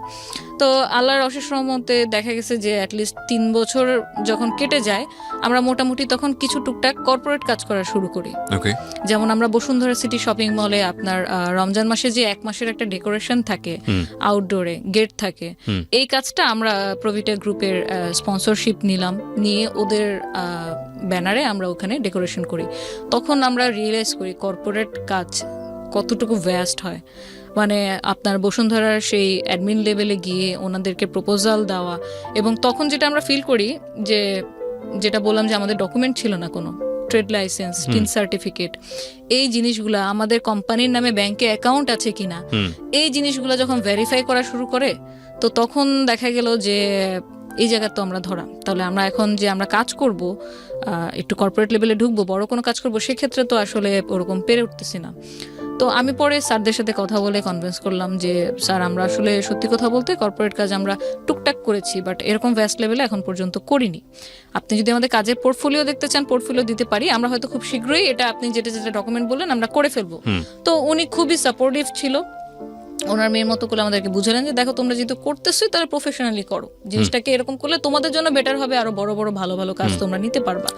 কারণ হয়তো আজকে তোমার সাথে আমি কথা বলে কনভিন্স বলে আমি তোমাকে কাজটা দিচ্ছি, আদারওয়াইজ সবাই কিন্তু কর্পোরেট কাজ এভাবে দেয় না, এই ডকুমেন্টগুলো ডিটগুলো লাগে। তো তারপর আমরা কিছু কর্পোরেট কাজ করার পর যখন দেখলাম যে না, কর্পোরেট কাজ করার পরে বাসার মানে মতিগতি কিছুটা হলেও আস্তে আস্তে চেঞ্জ আসতেছে। যখন বললাম যে আমি বসুন্ধরা সিটিতে আছি মিটিংয়ে, ও আচ্ছা ঠিক আছে ওকে, যখন আব্বু কল দিত, তো যখন বুঝতে পারলাম যে না ওনার মাইন্ডসেটটা এরকম যে কোনো অফিসিয়াল এনভায়রনমেন্টে কাজ করতে পছন্দ করে, তো উনি চায় ওনার মেয়েও ওরকম কোনো কিছু করুক। কিন্তু এই যে ওয়েডিং পার্টি, বার্থডে পার্টি, এই কাজগুলোকে ওনাকে আমি আর মানে কনভিন্স করতে পারলাম না, সেটা যত বাজেটেরই কাজ হোক না কেন। তো এর মধ্যে যখন ক্লায়েন্টদের সাথে ডিলিংসগুলো আমার পার্টনার করে যাচ্ছে কন্টিনিউ, এবং আমিও দেখা গেছে যে প্রতিনিয়তই নতুন নতুন কি ডিজাইন করা যায়। কারণ আমার যেটা মাইন্ডসেট ছিল যে আপনি যদি মার্কেটে একটা কম্পিটিটিভ মার্কেটে ঢোকেন, আপনার প্রোডাক্ট যদি ইউনিক না হয় তাহলে ক্লায়েন্ট কিন্তু আপনার কাছ থেকে প্রোডাক্ট নিবে না। কারণ আপনি যেটা দিচ্ছেন ডিসকাউন্টে, এরকম ডিসকাউন্ট তো আরো 10 জন দিচ্ছে, আরো 20 জন দিচ্ছে, কিন্তু ওই 10 জন 20 জনের সাথে আপনার কোনো একটা জায়গায় পার্থক্য তো থাকা লাগবে।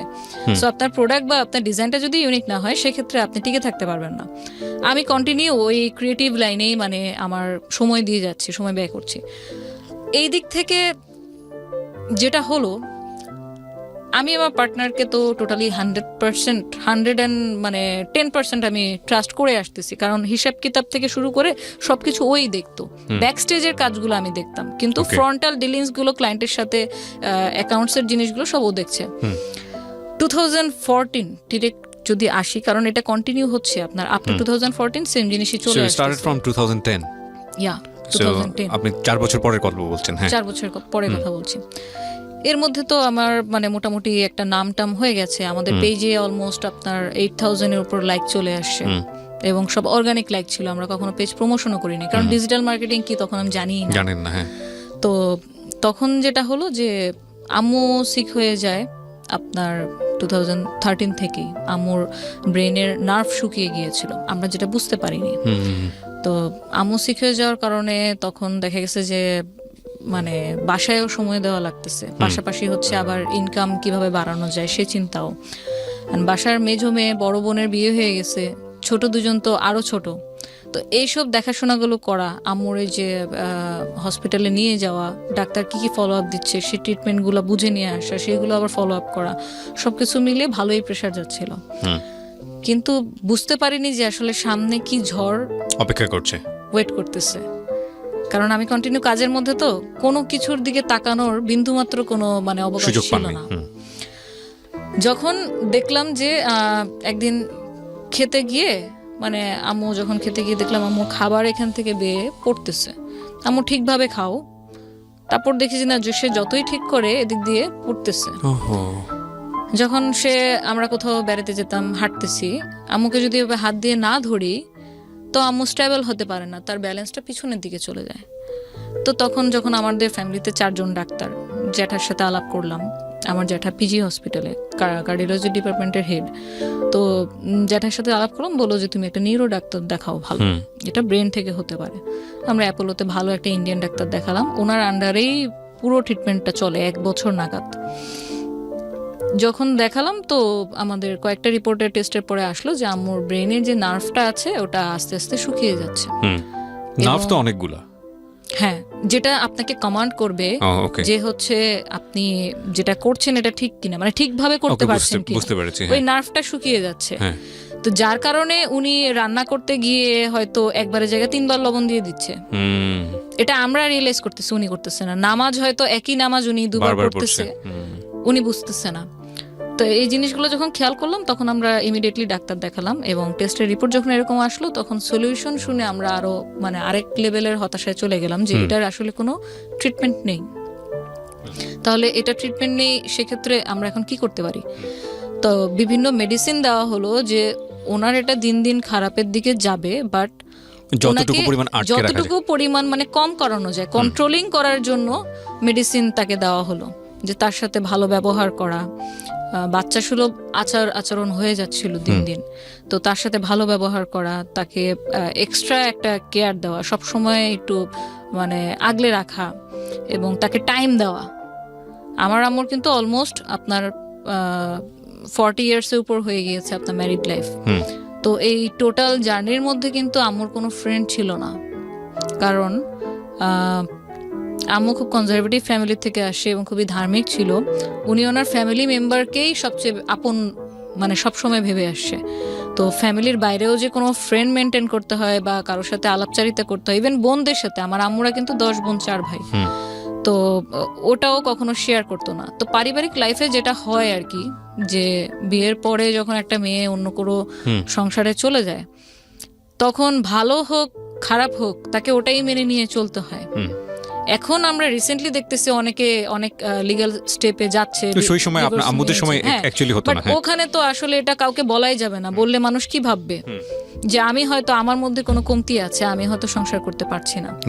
তো আম্মুর যত ধরনের এই যে আমাদের ব্যবসা আব্বুর ফল হয়ে যাওয়া, বাসা বিক্রি করে দেওয়া, এই সব কিছু না মানে ভিতরে পুষে রাখছে।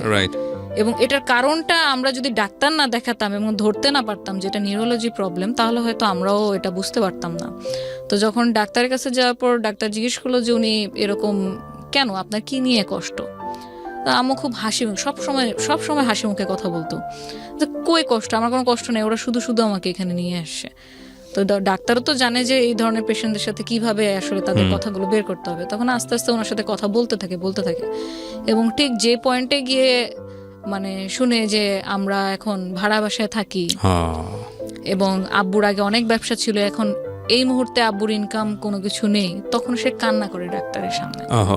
That was the main diagnosis, যেটা উনি কারোর সাথে ইভেন শেয়ারও করেনি কখনো, আমাদের সাথেও করেনি, ইভেন আম্মুর কোনো বোনদের সাথেও।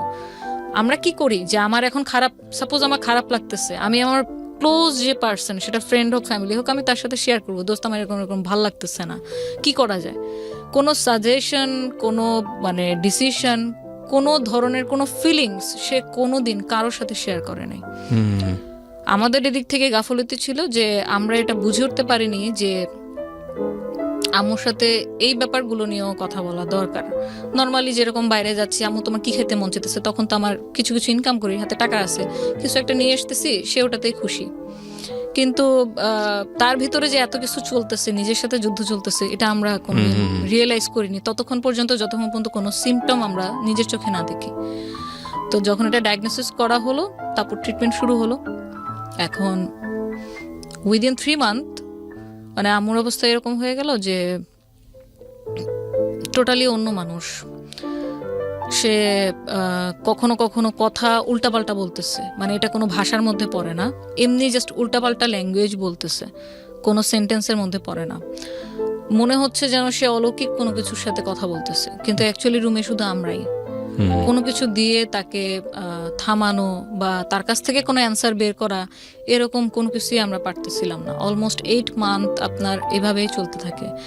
নিজেকে অনেক হার্ট করতে করতে দেখা গেছে এখান দিয়ে আপনার ব্লিডিং হচ্ছে। সো 24 আওয়ার্স অবজারভেশনে রাখতে হতো কে না কাউকে না কাউকে। তখন যখন দেখলাম যে আপনার মানে প্রতিদিনই অবস্থা খারাপের দিকে যাচ্ছে, ভালো তো হচ্ছেই না। বাথরুম সে কোনো কন্ট্রোল নাই।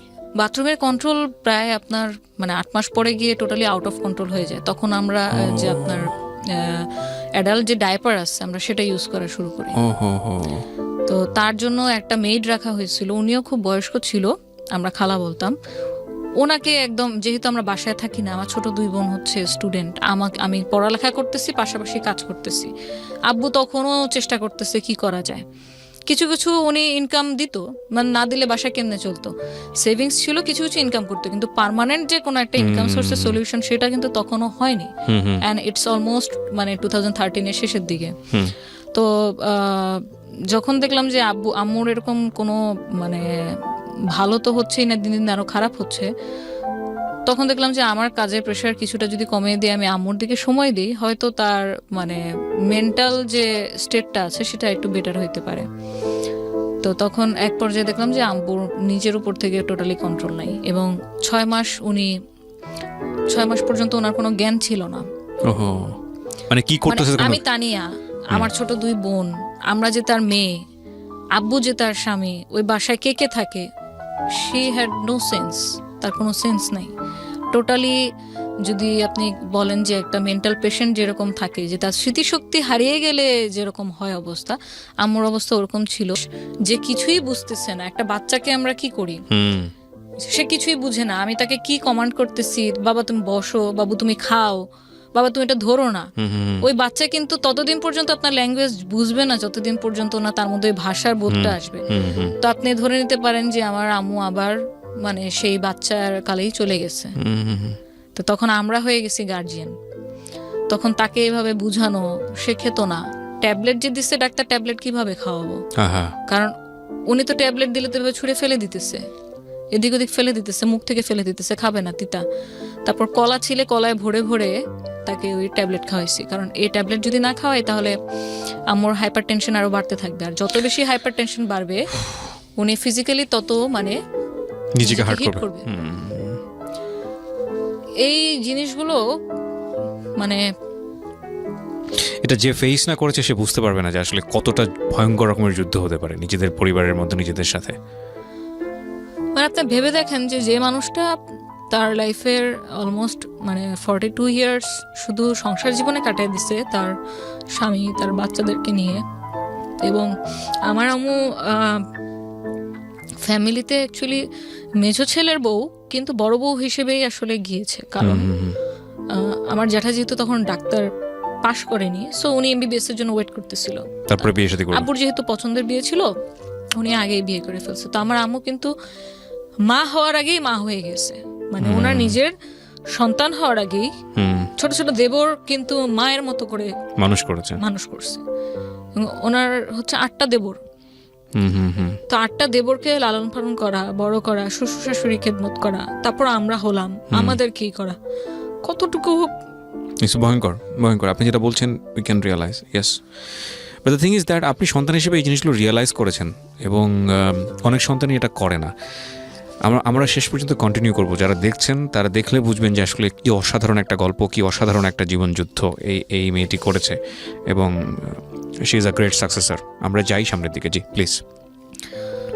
এবং আপনি বলছিলেন যে ওই সময়ই বোধহয় আপনার পার্টনারের সাথে কোনো একটা বিষয় নিয়ে কথা বলতে যাচ্ছিলেন। হ্যাঁ, এটাতেই আসতেছিলাম। তো আমার সাথে যখন এই ট্রিটমেন্ট চলতে থাকে,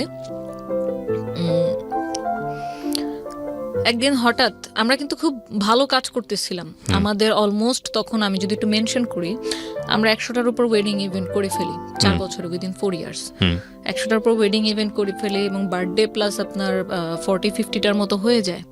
আমরা আস্তে আস্তে খুব রিনোন হয়ে যাই, আমাদের রেগুলার কাজ আসতে থাকে, আমরা কাজ করতে থাকি। হয় কি, আমি জাস্ট নিজের লাইফে আমার আব্বুর প্রতিচ্ছবি দেখতে পারতেছিলাম। আমার আব্বু যতগুলো কর্মচারীকে হাতে ধরে কাজ শিখাইছে, সেই কর্মচারীগুলো একটা পর্যায়ে গিয়ে আব্বুর সাথে বিট্রে করছে, এবং এক্স্যাক্টলি সেম জিনিসটা আমার ক্ষেত্রে হয়েছে। আমি 4 বছর ধরে হাতে কলমে ধরে হোয়াট ইজ ইভেন্ট ম্যানেজমেন্টে কি কি জিনিস থাকে, আমরা কিভাবে ক্লায়েন্টকে অ্যাপ্রোচ করব, ক্লায়েন্ট কিভাবে আমাদের খুঁজে পাবে, আমরা কাকে দিয়ে কোন কাজ করাবো, কোন জিনিস কোথায় পাওয়া যায়, কোন কাজের বিল মার্কেট ভ্যালু অনুযায়ী কতটুকু রাখলে আমরা কাজের ডিলটা লক করতে পারবো, ক্লায়েন্টকে প্রেজেন্টেশন কিভাবে দিব, বার্গেন কোন লেভেলে করব, প্রফিট মার্জিন কত থাকবে, আমাদের মার্কেটিং কস্ট পরবর্তীতে কি কি থাকবে, ইচ অ্যান্ড এভরি ডিটেল হাতে কলমে শিখানো হয়েছে। কারণ ও তো ওই ব্যাকগ্রাউন্ড থেকে ছিল না, বাট আমার তো পার্সোনাল এক্সপিরিয়েন্স ছিল। ইনস্ট্যান্ট একদিন 2014 ফেব্রুয়ারিতে জাস্ট এমনি কোনো আগের থেকে কোনো ঝগড়াঝাটি নেই, কোনো মারামারি কাটাকাটি, নাথিং, ইনস্ট্যান্ট একদিন বলে বসলো, তা নিয়ে আমি আর পার্টনারশিপে বিজনেস করব না। তো আই সেড ওকে, রিজন, কারণ কি, কোনো প্রবলেম হয়েছে আমাকে বলো, শেয়ার করো। তো বললো যে না, কোনো প্রবলেম নাই, বাট আমার কাছে মনে হইতেছে পার্টনারশিপে বিজনেস করা আর উচিত হবে না, আমি পার্টনারশিপে বিজনেস করতে চাই না। তো এখন সবচেয়ে তখন আমার কাছে যেটা মনে হলো যে আমি এত কিছু করলাম, জাস্ট কিছু যদি ডকুমেন্টস থাকতো আমার, আমি হয়তো এই সিচুয়েশনটাকে, যখন আমার আম্মু অলমোস্ট মানে এরকম এত অসুস্থ, আমি এত টেনশনে আছি, এখন বাসায় অ্যাডিশনাল আম্মুর একটা ওষুধের খরচও অ্যাড হয়েছে, এবং যে ওষুধগুলো দিত তাতে মান্থলি আপনার 5-6 হাজার টাকা দিয়ে শুধু ওষুধের খরচে চলে যেত। তো তখন আসলে আমার মাথায় কাজ করতেছিল না, আমার জাস্ট এটা মনে হচ্ছিল যে আমি সবচেয়ে বড় ভুল যেটা করলাম, পার্টনার হিসেবে নিয়েছি, সেটার কোনো ডিড আমাদের ছিল না। আমরা যে রোজপেটাল ডেকোর নামটা দিলাম, ট্রেড লাইসেন্স তো করিনি, বাট অ্যাটলিস্ট এরকম যদি একটা ডিড থাকতো যে কোনো পর্যায়ে গিয়ে যদি আমাদের মনে হয় আমরা একসাথে কাজ করব না, তাহলে সেক্ষেত্রে আমাদের ডিসিশনটা কিভাবে হবে, কোন ওয়েতে হবে, যে থাকতে চাচ্ছে না সে চলে যাবে, সে কি কোনো রেভিনিউ বা কোনো গুডউইল কোনো কিছু সে ক্লেম করতে পারবে, নাকি মানে কি হবে, এই ব্যাপারটা নিয়ে না আমাদের কোনোদিন মানে ওরালিও কোনো বিষয়ে আলোচনা হয়নি। কারণ হবে কেন, সে তোমার বেস্ট ফ্রেন্ড, তার সাথে আমার মানে প্রত্যেকটা কাজের সম্পর্ক পার্সোনাল, সে আমার সাথে ফ্যামিলির সাথে মানে এত বেশি মিলে গেছিল যে আমার যে পুরান ঢাকায় দাদির বাড়ি, আমি তাকে সে আমার ফ্রেন্ড লাগে, অথচ তাকে আমার সেই বাসাতেও ঘুরতে নিয়ে গেছি, সে ওখানে ঘুরছে, আমার দাদি তখন বেঁচে ছিল, সবাই তাকে খুব আদর যত্ন মানে খুব ভালোভাবে তাকে ট্রিট করছে। তো সে আমার এত ক্লোজ ফ্রেন্ড, তার তো মুখ দিয়ে এই কথা আসার কথা না। সো যখন হুট করে এরকম একটা প্রপোজাল ওর কাছ থেকে পাই যে ও আমার সাথে আর থাকতে চাচ্ছে না, ও আলাদা মানে এই বিজনেসই করবে, বাট আলাদা কোনো একটা নাম নিয়ে করবে, ওর পার্সোনাল নাম নিয়ে করবে। তো তখন সাধারণভাবে আমি কোশ্চেন করলাম যে আচ্ছা ঠিক আছে, তুমি যেহেতু থাকতে চাচ্ছ না, তাহলে এই রোজপেটাল ডেকোর এটা আমি কন্টিনিউ করব, তুমি তাহলে তোমার নতুন নামে করো। হ্যাঁ, আমি কোনো ঝামেলাতেই আসলে জড়াতে পছন্দ করি না, ঠিক আছে তুমি করো। ওটাতেও হচ্ছে প্রবলেম ছিল, কারণ অলরেডি তুমি কেন একটা মানে অলরেডি এটা একটা রেপুটেশন গেইন করে ফেলছে, 9,000 লাইক আছে, 8,000 লাইক আছে পেজে।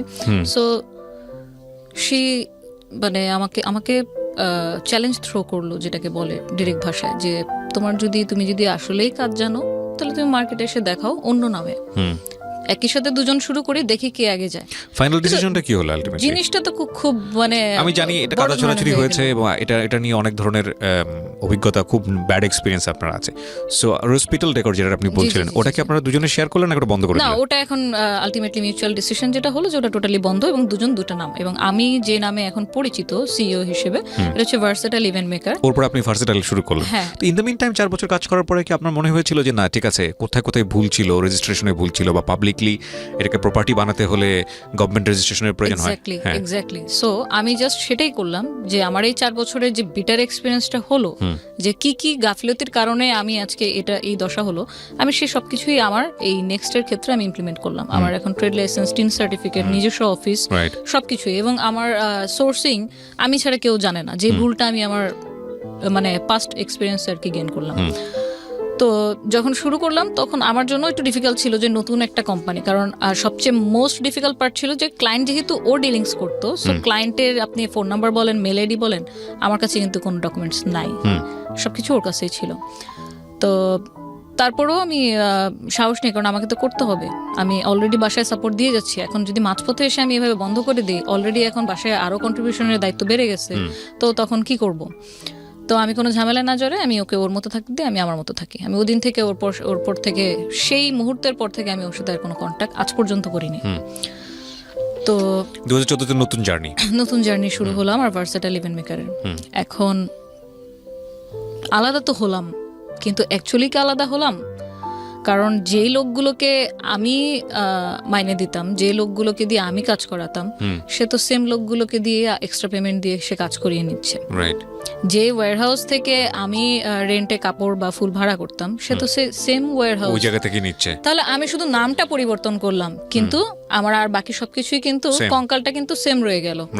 এই জিনিসটা নিয়েও যখন ফিউচারে দেখলাম যে না, আমি বুকিং দিচ্ছি, টাইমলি পাচ্ছে না, বলছে সেই বুকিং এ চলে গেছে, না উনি আগে বুকিং দিচ্ছে, এটা নিয়েও যখন দেখলাম যে দুটা না, আমি তখন ভাবলাম ভাই আমি ওয়েডিং এ কাজই করবো না, আমি টোটালি আমার লাইনই চেঞ্জ করে ফেললাম, আমি ওয়েডিং এ কাজ করবো না, আমি শুধু বার্থডে নিয়ে করি, দেখি আল্লাহ কি রাখছে কপালে। জানি না আল্লাহ কোত্থেকে এত সাহস, এত শক্তি, এত ধৈর্য আমার মধ্যে দিচ্ছে যে আমি কোনো কিছু নিয়ে ঝামেলা করতে চাইনি। আমি জাস্ট ফোকাস করছি আমার গোলে, আমি কি করতে চাই। কোনো একটা সোশ্যাল ইভেন্ট, আপনার বার্থডে ইভেন্ট ছিল, লাকিলি ওনারা মনে হয় যেন আল্লাহ তাকে ফেরেশতা হিসেবে পাঠিয়ে দিছিল আমার লাইফে, নয়তো আমার এই টার্নিং পয়েন্টটা আসতো না জার্নির। তো ওনারা পেশাগতভাবে ছিল সেনাবাহিনীর, ওনার হাজব্যান্ড ওয়াইফ, ওনাদের ছেলের বার্থডে ছিল। তো ওই বার্থডেটার কাজের ডেকোরেশন আমি যেই থিমে করে দিই, এমনভাবে করে দিই, আমার ডিরেক্টলি বলতে গেলে ওই কাজে লস হয়েছিল, 3,500 টাকা আমার পকেট থেকে গেছে। বাট মনে করেন যে আমি আজকে আপনার সামনে বসে কথা বলতেছি, আমি ধরে নিব যে আমি হয়তো ওনাদের সাথে পরিচয় না হলে আমি হয়তো আজকে আপনার সামনে কথাও বলতে পারতাম না, কারণ ওই পজিশনে আমি যেতে পারতাম না। তো আমার কাজে ওনারা এত বেশি প্লিজড হলো যে আমাকে ডিরেক্টলি আমাকে নিয়ে আধা ঘন্টা ওনারা কথাও বললো যে আপনি কি কি কাজ করেন, কতদিন ধরে কাজ করতেছেন। যখন আমি ওনাদের সাথে আমি বললাম যে আমি সবাইকে সত্য কথা বলি, আমার সাথে এই হয়েছে, আমি এত তারিখ থেকে 2010 থেকে কাজ শুরু করছি, এর মধ্যে কর্পোরেট এদের সাথে কাজ করছি, তো আপনাদের যদি নেক্সটে কোনো কাজ হয় আমাকে বলেন। আমি কিন্তু জাস্ট সোশ্যাল ইভেন্ট এই ধরনের হিসেবে আমি বলছি, বাট আমি জানতাম না যে আমার সামনে এত বড় একটা অপরচুনিটি ওয়েট করতেছে। তো ওনাদের সামনেই হয়তো একটা আন্তর্জাতিক প্রোগ্রাম ছিল, আন্তর্জাতিক জাতিসংঘের শান্তিরক্ষী দিবস, 2017 সালে এটা। তো এর মধ্যে তো আমি নিজে নিজে কিছু টুকটাক কাজ করেছি। তখন বললো, আমাকে একদিন কল দিল যে আপনি এরকম এই ধরনের কাজ কি কখনো করেছেন? তো আমি বললাম এই ধরনের বলতে এই প্রোগ্রামে যা যা লাগবে সেগুলো আমি আপনাকে সাপোর্ট দিতে পারবো, বাট সত্যি কথা আমি এর আগে কোনো আন্তর্জাতিক কোনো জাতীয় কাজ করিনি। The thing is that honesty is the best policy. আমি সবসময় এটা বলি, আমরা ছোটবেলায় শিখেছি সততাই সর্বোৎকৃষ্ট পন্থা। আসলে না নিজের উইকনেসকে কখনো গোপন করতে নাই, পার্টিকুলারলি দুই একটা জায়গা ছাড়া, সেটা অন্য জিনিস, ওই ডিসকাশনে আসা যাবে না আজকে। কিন্তু আমার মনে হয় এইসব ডিলিংসের ক্ষেত্রে, বিজনেস ডিলিংসের ক্ষেত্রে সবসময় উইকনেসটাকে ওপেন রাখা ভালো, যে স্যার আমি এটা পারি, এটা আমি পারি না, এই জায়গাটা আমার উইকনেস, সো এতটুকুর জায়গাতে আমার কনফিডেন্ট আছে, এতটুকুর জায়গাতে আমার নাই। এতে করে হয় কি, যিনি আমাকে নিয়ে ডিল করছেন তারও কনফিডেন্টটা অনেক বেশি গ্রো করে যে না, আমি একটা অনেস্ট মানুষের সাথে ডিল করছি। রাইট। এবং এই জিনিসটা আমাকে অনেক গ্রো করতে অনেক হেল্প করেছে। যেমন আমি ওনাদেরকে বলেছি যে আমি এর আগে কখনো কোনো ন্যাশনাল বা ইন্টারন্যাশনাল ইভেন্ট করিনি, বাট কর্পোরেট ইভেন্ট করার এক্সপিরিয়েন্স আমার আছে। সো আপনাদের একটা ইভেন্টে কি কি লাগবে, কোন স্টেজ লাগবে, কোন গেট লাগবে, কোন ব্র্যান্ডিং লাগবে, ওখানে চিফ গেস্ট কি মাননীয় প্রধানমন্ত্রী থাকবে না মাননীয় রাষ্ট্রপতি থাকবে না অন্য কেউ, আমাকে ওভাবে বললে আমি ওই অনুযায়ী আপনাদেরকে ডিজাইন দিতে পারবো। সো ওই যে আমার ফার্স্ট অপরচুনিটি আসলো যে ঠিক আছে আপনি তাহলে একটা প্রেজেন্টেশন দেন, যদি আমাদের সিনিয়র যিনি আছে উনি যদি আপনার প্রেজেন্টেশন পছন্দ করে দেন বাজেট দিবেন। কারণ সরকারি প্রোগ্রামে হয় কি 6-7 জন মিলে বিট করে, তারপর সের মধ্যে কস্ট মিনিমাইজ করে যে সবচেয়ে লোয়েস্ট বিট করে তাকে কাজটা দেওয়া হয়। তো যেহেতু এটা আমার ফার্স্ট কাজ ছিল, এতটা সহজও আবার ছিল না যে আমি একদম আলাদিনের চেরাগ হাতে পেয়ে গেলাম। তো ওনারাও আমাকে আমার ক্যাপাবিলিটি টেস্ট করার জন্য আমাকে প্রথমে ওনাদের পার্সোনাল একটা ছোট ইভেন্ট আমাকে দেয়, যে তুমি যদি এখানে প্রুফ করে দেখাইতে পারো, তোমার কাজ দেখে আমরা বুঝবো নেক্সট কাজটা আমরা তোমাকে দিব কিনা। কাজ তো দিব পরের কথা, প্রেজেন্টেশন দেওয়ার পারমিশন তোমাকে দিব কিনা।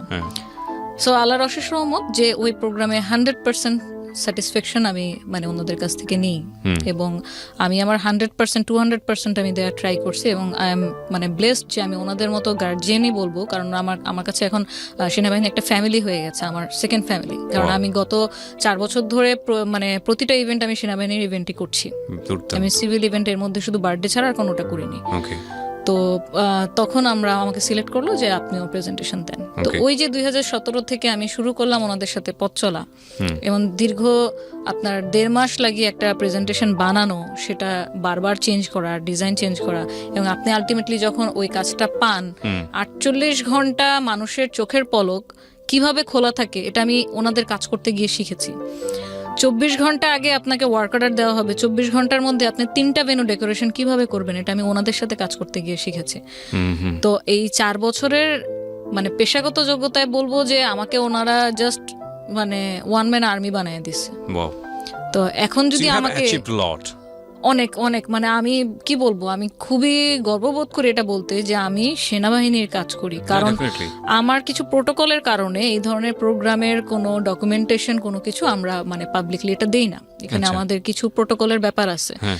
যতটুকু দেওয়া প্রয়োজন আমরা শুধু ততটুকুই আমাদের ফেসবুক পেজে দিই। তো অনেকেই ভাবে কি আমার পুরাতন যে ক্লায়েন্টরা যে আপু আপনি কি এখন ইভেন্ট করেন না, আপনি কি ইভেন্ট ছেড়ে দিচ্ছেন, তো তারা হয়তো জানে না যে ভার্সেটাইল ইভেন্ট মেকার হচ্ছে আমার কোম্পানি। সো আমি আর কখনো ওই বিষয়টা নিয়ে আসলে আর মানে বলতে যাই না যে হ্যাঁ করি, কর্পোরেট কাজ করি, বাট আপনার কোনো কাজ হলে বলেন, অবশ্যই করে করে দিব। দেবো, হ্যাঁ। তো আমি খুব এটা প্রাউড ফিল করি যে যেই মানুষটাকে আমি সবকিছু শিখালাম সেখান থেকে যখন আবার আলাদা হয়ে গেলাম, আমি এরকম প্রবলেমেটিক ফেস করার কারণে আমি ওয়েডিং সেক্টরটাই ছেড়ে দিলাম, দেন শুরু করলাম আবার নতুন করে টোটালি কর্পোরেট, তাও বাংলাদেশ সেনাবাহিনীর সাথে। সো ওইখানে কাজ করার ক্ষেত্রে আপনার প্রতিটা বছর 2017, 18, 19 পরপর 3 বছর কিন্তু এই প্রোগ্রামটা আমিই করি। ওকে। এবং 2019 সালেও আপনার এই যে সমরাষ্ট্র প্রদর্শনী যেটা প্যারেড গ্রাউন্ডে হয়, সেখানে বঙ্গবন্ধু স্টল, যেটাতে মাননীয় প্রধানমন্ত্রী সর্বপ্রথম এন্ট্রি করেছিল, ওই স্টলটা আমার হাতে করা, ওটার প্রত্যেকটা ডিজাইন আমার হাতে করা। বিউটিফুল। তো ওইখানে আমরা একটা রেপ্লিকাও করি ইঞ্জিনিয়ার করে। তো এভাবে করে ওনাদের সাথে কাজ করতে করতে না একটা আন্তরিকতা, একটা সম্পর্ক হয়ে গেছে। আমি একটা জিনিস দেখলাম কাজ করতে গিয়ে যে আপনাকে কখনো কোনো প্রফেশনাল মানুষ আপনার এইজ, আপনি কি মেল না ফিমেল, আপনার প্রিভিয়াস এক্সপিরিয়েন্স কি, এই 3টা দিয়ে জাজ করবে না কোনো True. প্রফেশনাল মানুষ। কারণ আজকে আপনি যদি আমার ক্লায়েন্ট হন, আপনি এটা দেখবেন যে আমার ইভেন্টে উনি আমাকে কি দিতে পারবে। সো আমি ব্যাকে কি 1000টা কাজ করছি না 500টা কাজ করছি, কার সাথে কাজ করছি, that doesn't make sense. Yeah, আমি true. আপনাকে কি দিব, দ্যাটস দ্য ডিল। সো আমি ওনাদের সাথে কাজ করতে গিয়ে সত্যিকারে মানে অনেক অনেক অনেক কিছু শিখেছি, এবং আমার লাইফের এই টার্নিং পয়েন্টটা আমি সম্পূর্ণভাবে ধন্যবাদ জানাই যে আমাকে এমনভাবে সাপোর্ট ওনারা দিয়েছে। এবং আমি যে হার্ডওয়ার্ক, ওনাদের সাথে আর্মিদের সাথে কাজ করা এত সহজ না, ওনারা প্রতিটা লেয়ারে যেভাবে কারেকশন করে, প্রত্যেকটা জিনিস যেভাবে ইঞ্চি ধরে ধরে মানে বুঝে নেয়, এটার সাথে মানে টিকে থাকাটা আমি মনে করি যে আমার ভিতরে আল্লাহ অন্য কোনো কিছু হয়তো দিয়ে দিয়েছে। কারণ আমি আমার সমগোত্রেরই অনেক কলিগকে দেখেছি সেনাবাহিনী বিভিন্ন লেডিস ক্লাবের প্রোগ্রাম করেছে, কিন্তু যখন এই বারবার কারেকশনগুলো আসে না, লাস্ট মোমেন্টে যখন 11th আওয়ারে কারেকশন আসে, এই কাপড়টা ভালো লাগছে না, কাপড়ের এই কালারটা চেঞ্জ করে দেন, তখন আমাদের মাথা নষ্ট, কি করব, রিসোর্স তো এখানে নাই। তো আমি যেহেতু হ্যাবিচুয়েটেড, তো আমার মনে হয় যে আমি একটা ব্লেসিং, আমি এটা নিয়েই আগাতে চাই, এটা নিয়েই সামনে করতে চাই। কি হলো মানে এই কাজগুলো আপনার পার্সোনাল লাইফের কি কি চেঞ্জেস আনলো? লাইক আমরা যতটুকু শুনেছিলাম যে আম্মু যখন সিক ছিল 2014-এ, যদি একটু বলি তো 2014-এর মার্চ মাসে, মে মাসের 6 তারিখে আম্মু কিন্তু মারা যায়। মারা যাওয়ার আগে যা যা আমরা ডিফিকাল্টিস ফেস করেছি তা আসলে আমি আপনার সাথে একটা না রিকভারি করেনি। এটা একটা প্রোগ্রামে বলে শেষ করা যাবে না, শেষও করা যাবে না, আর বোঝানো যাবে না। আমাকে যদি বলেন যে আপনার লাইফের যদি কয়েকটা আপনার থেকে থাকে যে ইনকমপ্লিটনেস একটা বলেন, আমি সেই নাম্বার 1-এ বলবো যে আম্মু যখন তাকে হসপিটালে ভর্তি করলাম, যে না বাসায় কন্ট্রোল করা যাচ্ছে না, বাসায় উনি অনেক বেশি হাইপার হয়ে যাচ্ছে, এবং উনি খাওয়া দাওয়া করছে না বলে ডিহাইড্রেশনে ওনার ঠোঁট কালো হয়ে গেছে। এখন যদি আমি ইমিডিয়েটলি ওনাকে স্যালাইন না দিই, আমিও আমাকে বাঁচাতে পারবো না। ইবনে সিনা বলেন, আমাদের ধানমন্ডির আশেপাশে যে কটা হসপিটাল প্রাইভেট ছিল কেউ ভর্তি রাখেনি। কেন? কারণ সবাই ভাবতো উনি মেন্টাল পেশেন্ট। তো ওনাকে তো নর্মাল হসপিটালে কেউ ভর্তি রাখেনি। তারপর আমরা ওখানে বাবর রোডেই একটা প্রাইভেট হসপিটাল ছিল, মানসিক হাসপাতাল, সেখানে আম্মুকে মানে নিয়ে যাই, যে দেখেন দিন ভর্তি থাকে, এবং ওদের যে রুলস রেগুলেশন ছিল যে পেশেন্টের সাথে পেশেন্টের কোনো অ্যাটেন্ডেন্স অ্যালাউ না, কারণ ওইখানে ওনারা আল্লাহ জানে মানে এমন ভাবে ট্রিট করে পেশেন্টের সাথে যেটা মানে অ্যাটেন্ডেন্সটা দিতে পারবে না। আমি সেখানে, আম্মু কোনো সেন্স নাই, আমি যে তার মেয়ে সে জানেও না, কিন্তু আম্মুকে যে নিয়ে যাচ্ছে টেনে, আম্মু আমার হাত এভাবে ধরে রাখছে, হাত ছাড়তেছে না, মানে সেটা রিয়েলাইজ করতেছে, বুঝতেছে যে কোথাও যাচ্ছে। তো পরে আমিও তো নাছোড়বান্দা, মানে আমি আমি আসলে সত্যি কথা বলতে আমি আম্মুকে কখনো কোনো এরকম হার্ডশিপ ফেস করতে হবে এটা আমাদের ধারণার বাইরে। হুটহাট সব কিছু চেঞ্জ হয়ে গেল লাইফের, সব এভরিথিং। 7 দিন এখানে ভর্তি থাকার পর প্রতিনিয়ত ইনজেকশন পুশ করতেছে, স্যালাইন দিচ্ছে, খাওয়ানোর চেষ্টা করতেছে। কিছু কিছু ভালো মানুষ থাকে যে আপনার মারা যাওয়ার আগে খুব ভালো ভালো কথা বলে, ভালো মেমোরিগুলো দিয়ে যায় যাদেরকে রেখে যায়। তো আম্মুর সাথে যে এই 1 বছর এত অসুস্থতা, এত কিছু, আমাদেরকে চিনতে পারতেছে না, নিজেকে হার্ট করতেছে, খাচ্ছে না, ডাইপার চেঞ্জ করানো লাগতেছে, গোসল করানো লাগতেছে, সবকিছু আমরা করতেছি। ঠিক মারা যাওয়ার আগে 1 সপ্তাহ উনি পুরো সুস্থ, মাশাআল্লাহ। উনি চিনতেছে, ওনার মধ্যে কোনো হাইপার টেনশন কাজ করতেছে না। জাস্ট ওই হসপিটাল থেকে নিয়ে আসলাম, আব্বুকে দেখে জড়াইয়া ধরলো, মানে এতদিন পর দেখছে। 6 মাস পর যখন আমার মা আমাকে চিনতেছে, এর চেয়ে খুশির আর কিছু নাই। It's a blessing. তো আমরা আবার ফলো আপের জন্য ডাক্তারের কাছে যাই। তো ডাক্তারের সময় যাওয়ার জন্য আম্মু সবসময় মানতো যে হচ্ছে ম্যারিড মহিলাদের নাক ফুল থাকা লাগবে, চুড়ি পরা থাকা লাগবে, নয়তো এটা ভালো না। তো আম্মু তো চুড়ি খুঁজতেছে, তানি আমার চুড়ি কোথায়, আমাকে চুড়ি দিয়ে, হুইল চেয়ারে বসা, ডাক্তারের কাছে যাবো। তো আমি বলছি আম্মু তোমার চুড়ি তো খুলে রাখছি, তুমি এরকম ব্যথা পাও এই জন্য খুলে রাখছি। ডাক্তার বলছে ওনার সামনে কোনো ধরনের কোনো জিনিসপত্র রাখবেন না, উনি যেহেতু হার্ট করে। বলছে আচ্ছা ঠিক আছে, তাহলে আমি বলছি আমি তোমাকে চুড়ি আইনে দিব না, তো আমাকে কবে কিনে দিবা? কিনে দিব, আমি কালকে চুড়ি কিনে দিব। আচ্ছা ঠিক আছে, তারা এখন কিছু একটা দাও। পরে আমাদের ব্রেসলেট খুলে আমাকে পরাইয়া দিছি। তখন আর ভিতরে যাইনি যে চুড়ি বের করব। এই কালকে যে আমার লাইফে আর কোনোদিন আসবে না, এটা তো ভাবি নাই। আমি জাস্ট পরের দিনই আমি একটা বিল পাইলাম আমার কাজের, ভালো অঙ্কের টাকা ছিল। আমার দুলাভাইকে নিয়ে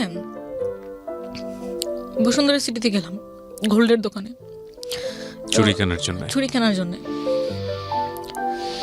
এখন আম্মুর যে ফিজিক্যাল প্রবলেমগুলো হচ্ছিল, এটার জন্য আমরা আবার বাসায় ফিজিওথেরাপিস্ট অ্যাসাইন করি, যে ওনাকে কিভাবে হাত এরকম করা যাবে, পা ব্যায়াম করানো, মুখের ব্যায়াম করানো, এই জন্য ফিজিওথেরাপিস্ট হায়ার করি। ওটাও চলছিল ভালো।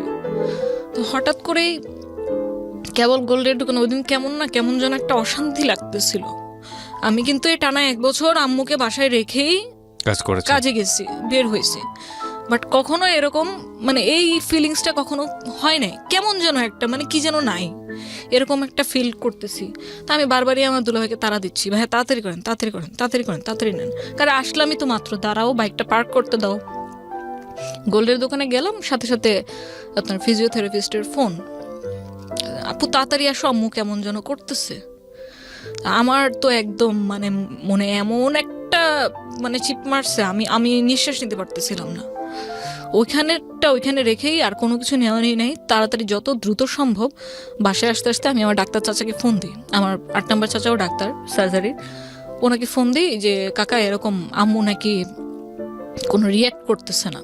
তো ফিজিওথেরাপিস্ট এরকম ব্যায়াম করাইতেছে, বাট উনি কোনো রেসপন্স করতেছে না। তো বলে এরকম ওই যে বুকে আপনার প্রেশার দেওয়া, মাউথ টু মাউথ হচ্ছে আপনার অক্সিজেন দেওয়া, এগুলো করতে বল, আর তুই একটা অ্যাম্বুলেন্স কল কর ইমার্জেন্সি। তো আমি ওই বাইকে বসে বসে আমি অ্যাম্বুলেন্স কল করলাম, আমার বাসার কেয়ারটেকারকে বললাম, একসাথে 3টা অ্যাম্বুলেন্স বাসার নিচে রেডি। তা আমি জাস্ট গিয়ে মানে দোতলাতেই ছিলাম জাপান গার্ডেন সিটিতে, সিঁড়িতে উঠতে গিয়ে পড়ে গেলাম। আরেকটা বাধা, আমার তো অলরেডি বাধা সকাল থেকেই মনের মধ্যে কেমন লাগতেছে। তো ঢুকে দেখি আমার হাত পা ঠান্ডা হয় নাই, কিন্তু আমার রেসপন্স করতেছে না। বিশ্বাস করেন মানে আমি বুঝি নাই যে নাই, কারণ এর আগে তো অনেক ডিফিকাল্টি ফেস করে আসছি, অলমোস্ট 1 বছর। অনেকবার আম্মু সেন্সলেস হয়ে গেছে, অনেকবার অনেক কিছু হয়েছে, কিন্তু ওই দিনই কেন যেন মনে হইতেছিল যে আম্মু মনে হয় নাই। পরে আমরা ধরে টরে এগুলো বাসায় ওই ইনিশিয়াল ট্রিটমেন্ট দিয়ে কিছু হয়নি, আমরা পাশে সিটি হসপিটাল নিয়ে গেলাম ইমার্জেন্সিতে। ওইখানে সারাক্ষণই ধাক্কাইতেছি, আম্মু উঠো উঠো উঠো উঠো, কথা বলো, আমি আসছি তো, তোমার জন্য চুড়ি কিনতে গেছিলাম, চুড়ি নিয়ে আসতে পারি নাই, যাবো তোমার নিয়ে যাবো, চোখ খুলো। কোনো কিছুতে কোনো সারা শব্দ নাই। যখন ইসিজি রিপোর্টটা হাতে পেলাম, জাস্ট একটা ব্ল্যাঙ্ক, লাইন।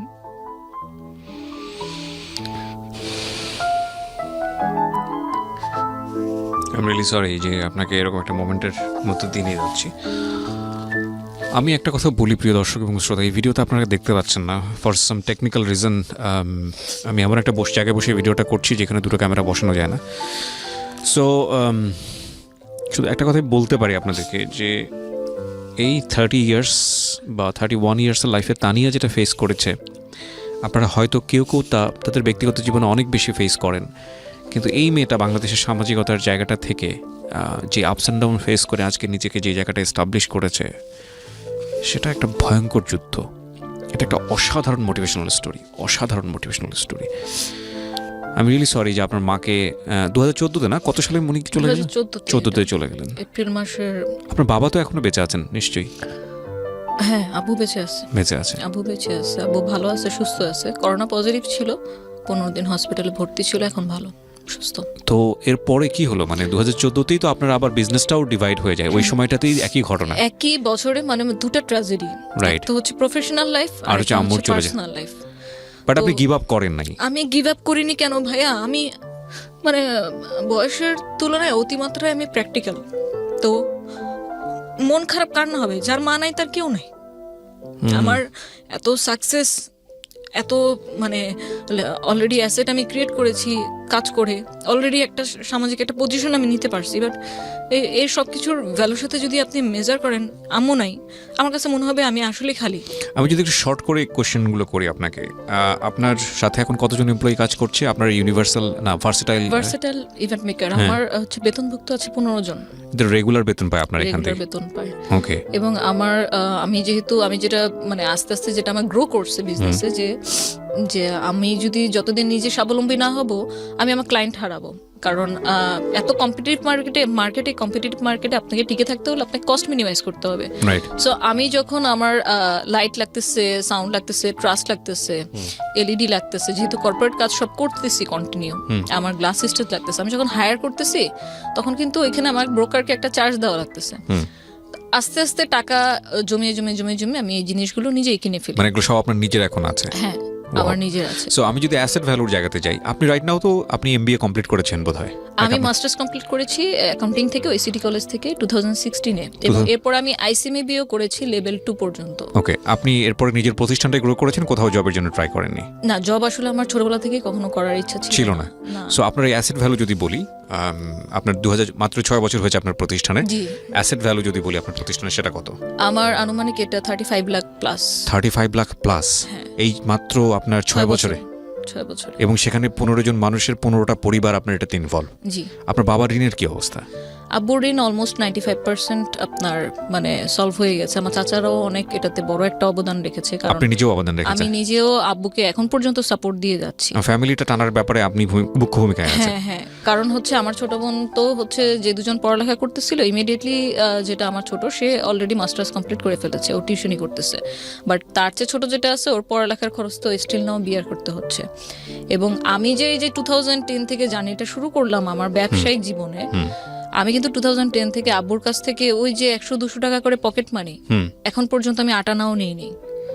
এই 20 বছর আমার পড়ালেখার খরচ, আমার চিকিৎসা, আমার শখ, আমার আহ্লাদ, আমার সবকিছু পূরণ আমি নিজেই করেছি। আপনাকে আমি প্রশ্নটা অনেক শুরু থেকেই করবো ভাবছিলাম, সেটা হলো যে যেই ভূমিকায় আপনি ছিলেন সেটা একটা ছেলের ভূমিকা। আমাদের সামাজিকতার দৃষ্টিভঙ্গিতে সবাই চিন্তা করে যে একটা ছেলের ভূমিকা এটা। আপনি কি ধরনের প্রবলেম ফেস করেছেন, বা আপনি একই সাথে প্রবলেমের জায়গাটা না গিয়ে বরং আমি এই জায়গাটাকে যদি ডিফাইন করতে চাই, যে একটা মেয়ের জন্য আমাদের এই সোসাইটিতে গ্রো করা সহজ কিনা? না, এটা এখন পর্যন্ত দুঃখজনক হলেও সত্যি, এটা এখন পর্যন্ত সহজ না। কারণ দেখেন, যদি আমার লাইফের উদাহরণ দিয়েই আপনারা বুঝতে পারবেন, খুব শিক্ষিত একটা পরিবার, আমাদের প্রত্যেকটা চাচা বাবা সবাই অনেক শিক্ষিত। তো শিক্ষার যে অভাব আছে তা কিন্তু না, প্রচণ্ড শিক্ষিত পরিবার। তারপরেও তার কিন্তু মেন্টালিটিতে আসছে যে এই যে কাজের বৈষম্যটা, তুমি এই কাজ কেন করবা, এটা তো একটা কামলা খাটার মতো কাজ। তো এই জায়গাটাতে কিন্তু এটা কিন্তু শিক্ষার কারণে হয় নাই, পারিবারিক থেকে কিন্তু একটা বাইন্ডিংস আমার ছিল। আমি কিন্তু প্রথম 6 মাস কিন্তু জানাতে সাহস পাই নাই যে আমি এই কাজ করতেছি, কারণ আমি জানি প্রবলেম ফেস করতে হবে। এবং এর মধ্যে আরও যত ধরনের ইনসিডেন্ট হলো আমার সাথে, যেমন আমার একটা ছিনতাই হয়ে গেছিলো, ল্যাপটপ চলে গেছিলো, আমার 4 টেরাবাইট আপনার ব্যাকআপ ছিল সেটাও চলে গেছিলো, তারপরেও আমাকে এখানে সার্ভাইভ করে থাকতে হবে, কারণ আমি জানি আমি বিজনেস ছাড়া বা আমার যেটা বলি যে আমার শখ থেকে এটা নেশা হয়েছিল, নেশা থেকে পেশা হয়েছিল। সো প্রত্যেকটা এন্টারপ্রেনারের উচিত সে কাজটা করা যে কাজটা করলে তাকে মনে হবে না যে সে অ্যাকচুয়ালি কাজ করতেছে, কাজের মধ্যে ওই মজাটা। তো সমাজের দৃষ্টিকোণ থেকে বললে আমি এই যে ধরেন এখন তো অনেকটাই মানে বলতে পারি যে আমার ফ্যামিলিগত যে দৃষ্টিকোণটা ছিল সেটা অনেকটাই পরিবর্তন হয়ে গেছে। এখন আমার আব্বুও প্রাউড ফিল করে। আমি যখন ফোন করে বলি আব্বু আমার প্রোগ্রামে মাননীয় রাষ্ট্রপতি এসেছেন, লাইভ যাচ্ছে বিটিভিতে, তুমি দেখো, এটা বলতে আমার যতটা না ভালো লাগে ওটা কিন্তু আমার ফ্যামিলি মেম্বারদের দেখতে আমার চেয়ে বেশি ভালো লাগে। আমি কোথাও ওয়েবিনার করছি, কোথাও ইন্টারভিউ দিচ্ছি, সেটার সাথে সাথে যখন লিঙ্কটা দেই ওনারাই কিন্তু আগে দেখতেছে, ওনারা সাপোর্ট দিচ্ছে। কিন্তু পাশাপাশি যদি একটা কথা বলি, দেখেন আমি যখন অসহায় ছিলাম, আমার যখন দরকার ছিল কোনো একটা মানে আমার কাঁধে হাত রাখার মতো মানুষ, যেহেতু আমার ফ্যামিলিতে এতগুলো বিজনেস পার্সন আছে, আমার ফ্রেন্ড সার্কেলে এত এত মানুষ আছে, তারা যদি আমাকে শুরু থেকে মানে সাপোর্টটা দিত, আমার কিন্তু এই 10 বছর কিন্তু আমার এই টানাপোড়াটা লাগতো না। তা আসলে কিন্তু সবকিছু ফ্যামিলি থেকে আগে আসা উচিত, পরে তো আমি সমাজে চিন্তা করব। আমি এক্ষেত্রে একটু ডিফারেন্ট এই কারণে, অনেকেই আমার জায়গায় হলে থেমে যেত যে না আব্বু চাচ্ছে না, আব্বু এটা পছন্দ করেন, আমি করব না। আমি অনেক কিছুই আব্বুর কারণে স্যাক্রিফাইস করেছি, যেমন বলেছি যে আমি এখন পর্যন্ত হচ্ছে আমি ফটোগ্রাফিটা আমি স্যাক্রিফাইস করলাম। তারপর আমি কখনো আমার সবসময় চেষ্টা করেছি যে ফিমেল ফ্রেন্ড সার্কেল মেনটেন করার, সেফটি সিকিউরিটি পারপাসে। তো সবকিছুর ক্ষেত্রে আমি ঠিক আছি, মেনেছি তার কথা। কিন্তু যেদিকে আমি দেখবো যে না এই ভিউগুলো চেঞ্জ হওয়া উচিত আস্তে আস্তে, যে শুধুমাত্র একটা ছেলের ওপর একটা ফ্যামিলি ডিপেন্ড করে না, সেখানে আপনি কোনো কম্প্রোমাইজ করেন না। আমি সেই জায়গাটাতে কোনো কম্প্রোমাইজ, ঠিক এই জায়গাটা থেকে আমি যদি একটা পরামর্শ চাই, আমাদের যারা শ্রোতা থাকলেন, অসংখ্য মেয়েরা দেখেন এখানে, আমি জানি আমার এই কন্টেন্টটা মিলিয়ন ভিউ হবে, আপনি কি বলবেন একটা মেয়েকে যদি নিজের পায়ে দাঁড়াতে হয়, একটা মেয়ে শুধু নিজে চলবে না, তার পরিবারকে ক্যারি করার মতো যোগ্যতা রাখে, সেটা আপনার ভিডিওতে আপনি আপনার বক্তব্যে প্রমাণ পেয়েছে, আপনি তাকে কি পরামর্শ দিতে চাইবেন? কোন এনার্জি নিয়ে আসলে মাঠে নামতে হবে? দেখুন, আমরা অনেক বড় বড় ফেমাস মানুষরাও অনেক কন্টেন্ট বানায়, অনেক ভিডিও বানায় মোটিভেশনের উপর। এই যে মোটিভেশনের উপর ভিডিওগুলো বানায় না, এই যে বলতেছে তার নিজেরও তো একটা মোটিভেশনের দরকার আছে, যেটা আমার ক্ষেত্রে হয়েছে যে সেলফ মোটিভেশন। প্রত্যেকটা মানুষ, এটা আমি শুধু মেয়েদের ক্ষেত্রে বলবো না, ছেলে মেয়ে সবার ক্ষেত্রে বলবো, যে প্রত্যেকটা মানুষ যদি প্রতিদিন রেগুলারলি আপনার 10 বা 15 মিনিট সময়, সেটা সকালে রাত্রে যে কোনো পছন্দময় ফ্রি টাইমে সেলফ মোটিভেশনকে নিয়ে যদি একটু ভাবি যে আমার লাইফে অনেক মানুষের, প্রত্যেকটা মানুষের লাইফে, আমার লাইফ যারা দেখছে, আপনি আছেন, প্রত্যেকটা মানুষের লাইফে যার যার অবস্থান থেকে অনেক সমস্যা আছে, সমস্যা তো থাকবেই, কিন্তু এই সমস্যা যে পরবর্তীতে আরো বাড়বে না এর যেমন কোনো গ্যারান্টি নেই, আমি চেষ্টা করলে সেই সমস্যাটা যে আরো কমাতে পারবো না এরও কিন্তু কোনো গ্যারান্টি নেই। সো চেষ্টা সবসময় থাকতে হবে। আমি যেটা মনে করি, আমি যদি ভাবতাম আমি একটা মেয়ে মানুষ, আমার তেমন কোনো একটা টাকা নাই, আমি করব, আমার কোনো সাপোর্ট নাই, আমি কি করব? মানে আমি কি কারো কাছে জবের জন্য অ্যাপ্লাই করব, না কাউকে যা বলবো যে আমাকে বিজনেস করার জন্য টাকা লোন দেন? আমি এগুলো কোনো কিছুই করিনি। কেন করিনি? কারণ আপনি সবসময় দেখবেন আপনি কোন কাজ করতেছেন, আপনি ওপেন হন, আপনি আপনার ফ্যামিলি, আপনার বাবা মার সাথে আপনি ওপেন হন, তাদের কাছ থেকে কোনো কিচ্ছু লুকাবেন না। বিশ্বাস করেন যে আপনার বাবা মার চেয়ে বড় সাপোর্ট আপনার এই পৃথিবীতে কেউ নাই, সে আপনার যত ঘনিষ্ঠ হোক। আপনি যদি আপনার প্যারেন্টসের কাছে একদম খোলামেলা থাকেন, একটা ওপেন বুক যে আপনাকে পড়তে পারবে, আপনি যে কোনো প্রবলেম তার সাথে শেয়ার করেন, আপনার পার্সোনাল হোক প্রফেশনাল, আপনি বড় একটা সাপোর্ট সেখান থেকে পাবেন। হ্যাঁ, আমি 6 মাস বলতে পারিনি আমার বাবার কাছে, কারণ আমি জানি আমার বাবার মাইন্ডসেট কি। বাট আজকের দিনের ডেটে যদি আমি বলি, আমার চেয়ে বেশি প্রাউড আমার বাবা, কারণ আমি যে জায়গায় আমি কাজ করতেছি, তো এই জায়গায় তো আমি একদিনে চলে আসতে পারবো না। আমি তানিয়া যদি 2010 সালে সেই 22,000 টাকা ইনভেস্টমেন্ট নিয়ে আমি সিনেমাতে যেতাম, আমি হয়তো ক্যান্টনমেন্টে গেট দিয়ে ঢুকতে পারতাম না। আমার পরিচয় কি? এখন আমি যে কোনো গেট দিয়ে আমার access allow, even not only Dhaka cantonment, আমি ঢাকার বাইরে অনেক ক্যান্টনমেন্টে কাজ করতেছি। তো এই জিনিসগুলো কিন্তু ধাপে ধাপে আসে। আপনার যে কোনো প্রফেশন বলেন, এটা জব সেক্টর হোক, বিজনেস হোক, আপনাকে অবশ্যই আপনার ধারাবাহিকতা থাকতে হবে, আপনার কাজের, আপনার ক্রিয়েটিভিটির। আপনি সবসময় চেষ্টা করবেন আমি যেটা করব অনেস্ট ওয়েতে করব, আমার 100% আমি দিব। আপনার কোনো একটা ভুল হয়ে গেছে, আপনার ফ্যামিলিকে জানান, আপনার ক্লায়েন্টকে জানান, আপনার যে কাজ করছে তাকে সহযোগীকে জানান যে আমার এই ব্যাপারটা ভুলে গেছে, তুমি এটা ঠিক করে নিও। কখনো মানে আমি নিজে যেটা ফিল করি যে আমি কখনো কোনো ভুল করে সরি বলতে আমি এক জায়গায় 100 বার সরি বলতে রাজি আছি, কিন্তু আমার যেখানে ভুল নাই সেখানে যদি কেউ আমাকে ব্লেম করে আমি যথাসাধ্য চেষ্টা করব তার ভুলটা কিভাবে ভাঙানো যায়। আমি দ্বন্দ্বে যেতে রাজি না। দেখুন দিন দিন জিনিসগুলো অনেক কমপ্লিকেটেড হয়ে যাচ্ছে, মানুষগুলো খুব কমপ্লিকেটেড হয়ে যাচ্ছে, কেউ কোনো জিনিস ইজিলি নিতে পারতেছি না। ও আমাকে এটা কেন বললো না, ওর তো এটা বলার কোনো রাইট নাই, ওকে আমার লাইফে ইন্টারফেয়ার করার ব্যাপারগুলো খুব বেশি গম্ভীর হয়ে যাচ্ছে। আমরা যদি পজিটিভ এনার্জি গুলো শুধু নেই মানুষের কাছ থেকে, নেগেটিভ এনার্জি গুলো যদি না নেই, এমনিতেই আপনার লাইফটা অনেক স্মুথ হয়ে যাবে।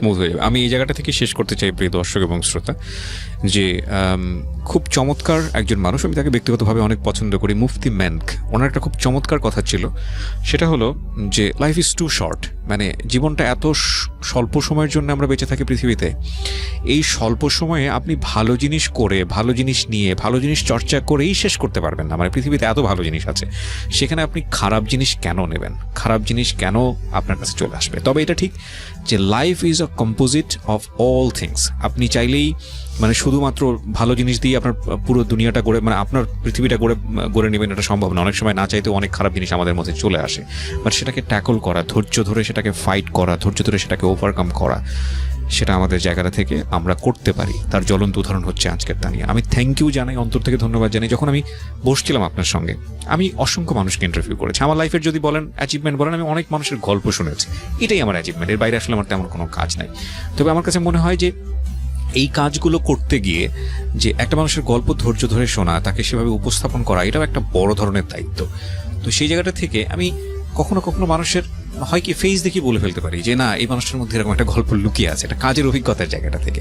তো আমি যখন আসছিলাম স্টুডিওতে, তখন আমার কাছে মনে হচ্ছিল যে আমি একটা অনেক চমৎকার একটা গল্প আপনার কাছ থেকে শুনতে যাচ্ছি, বাট সেটা যে এতটা বেশি ইমোশনাল হবে, বিশেষ করে আপনার মায়ের পার্ট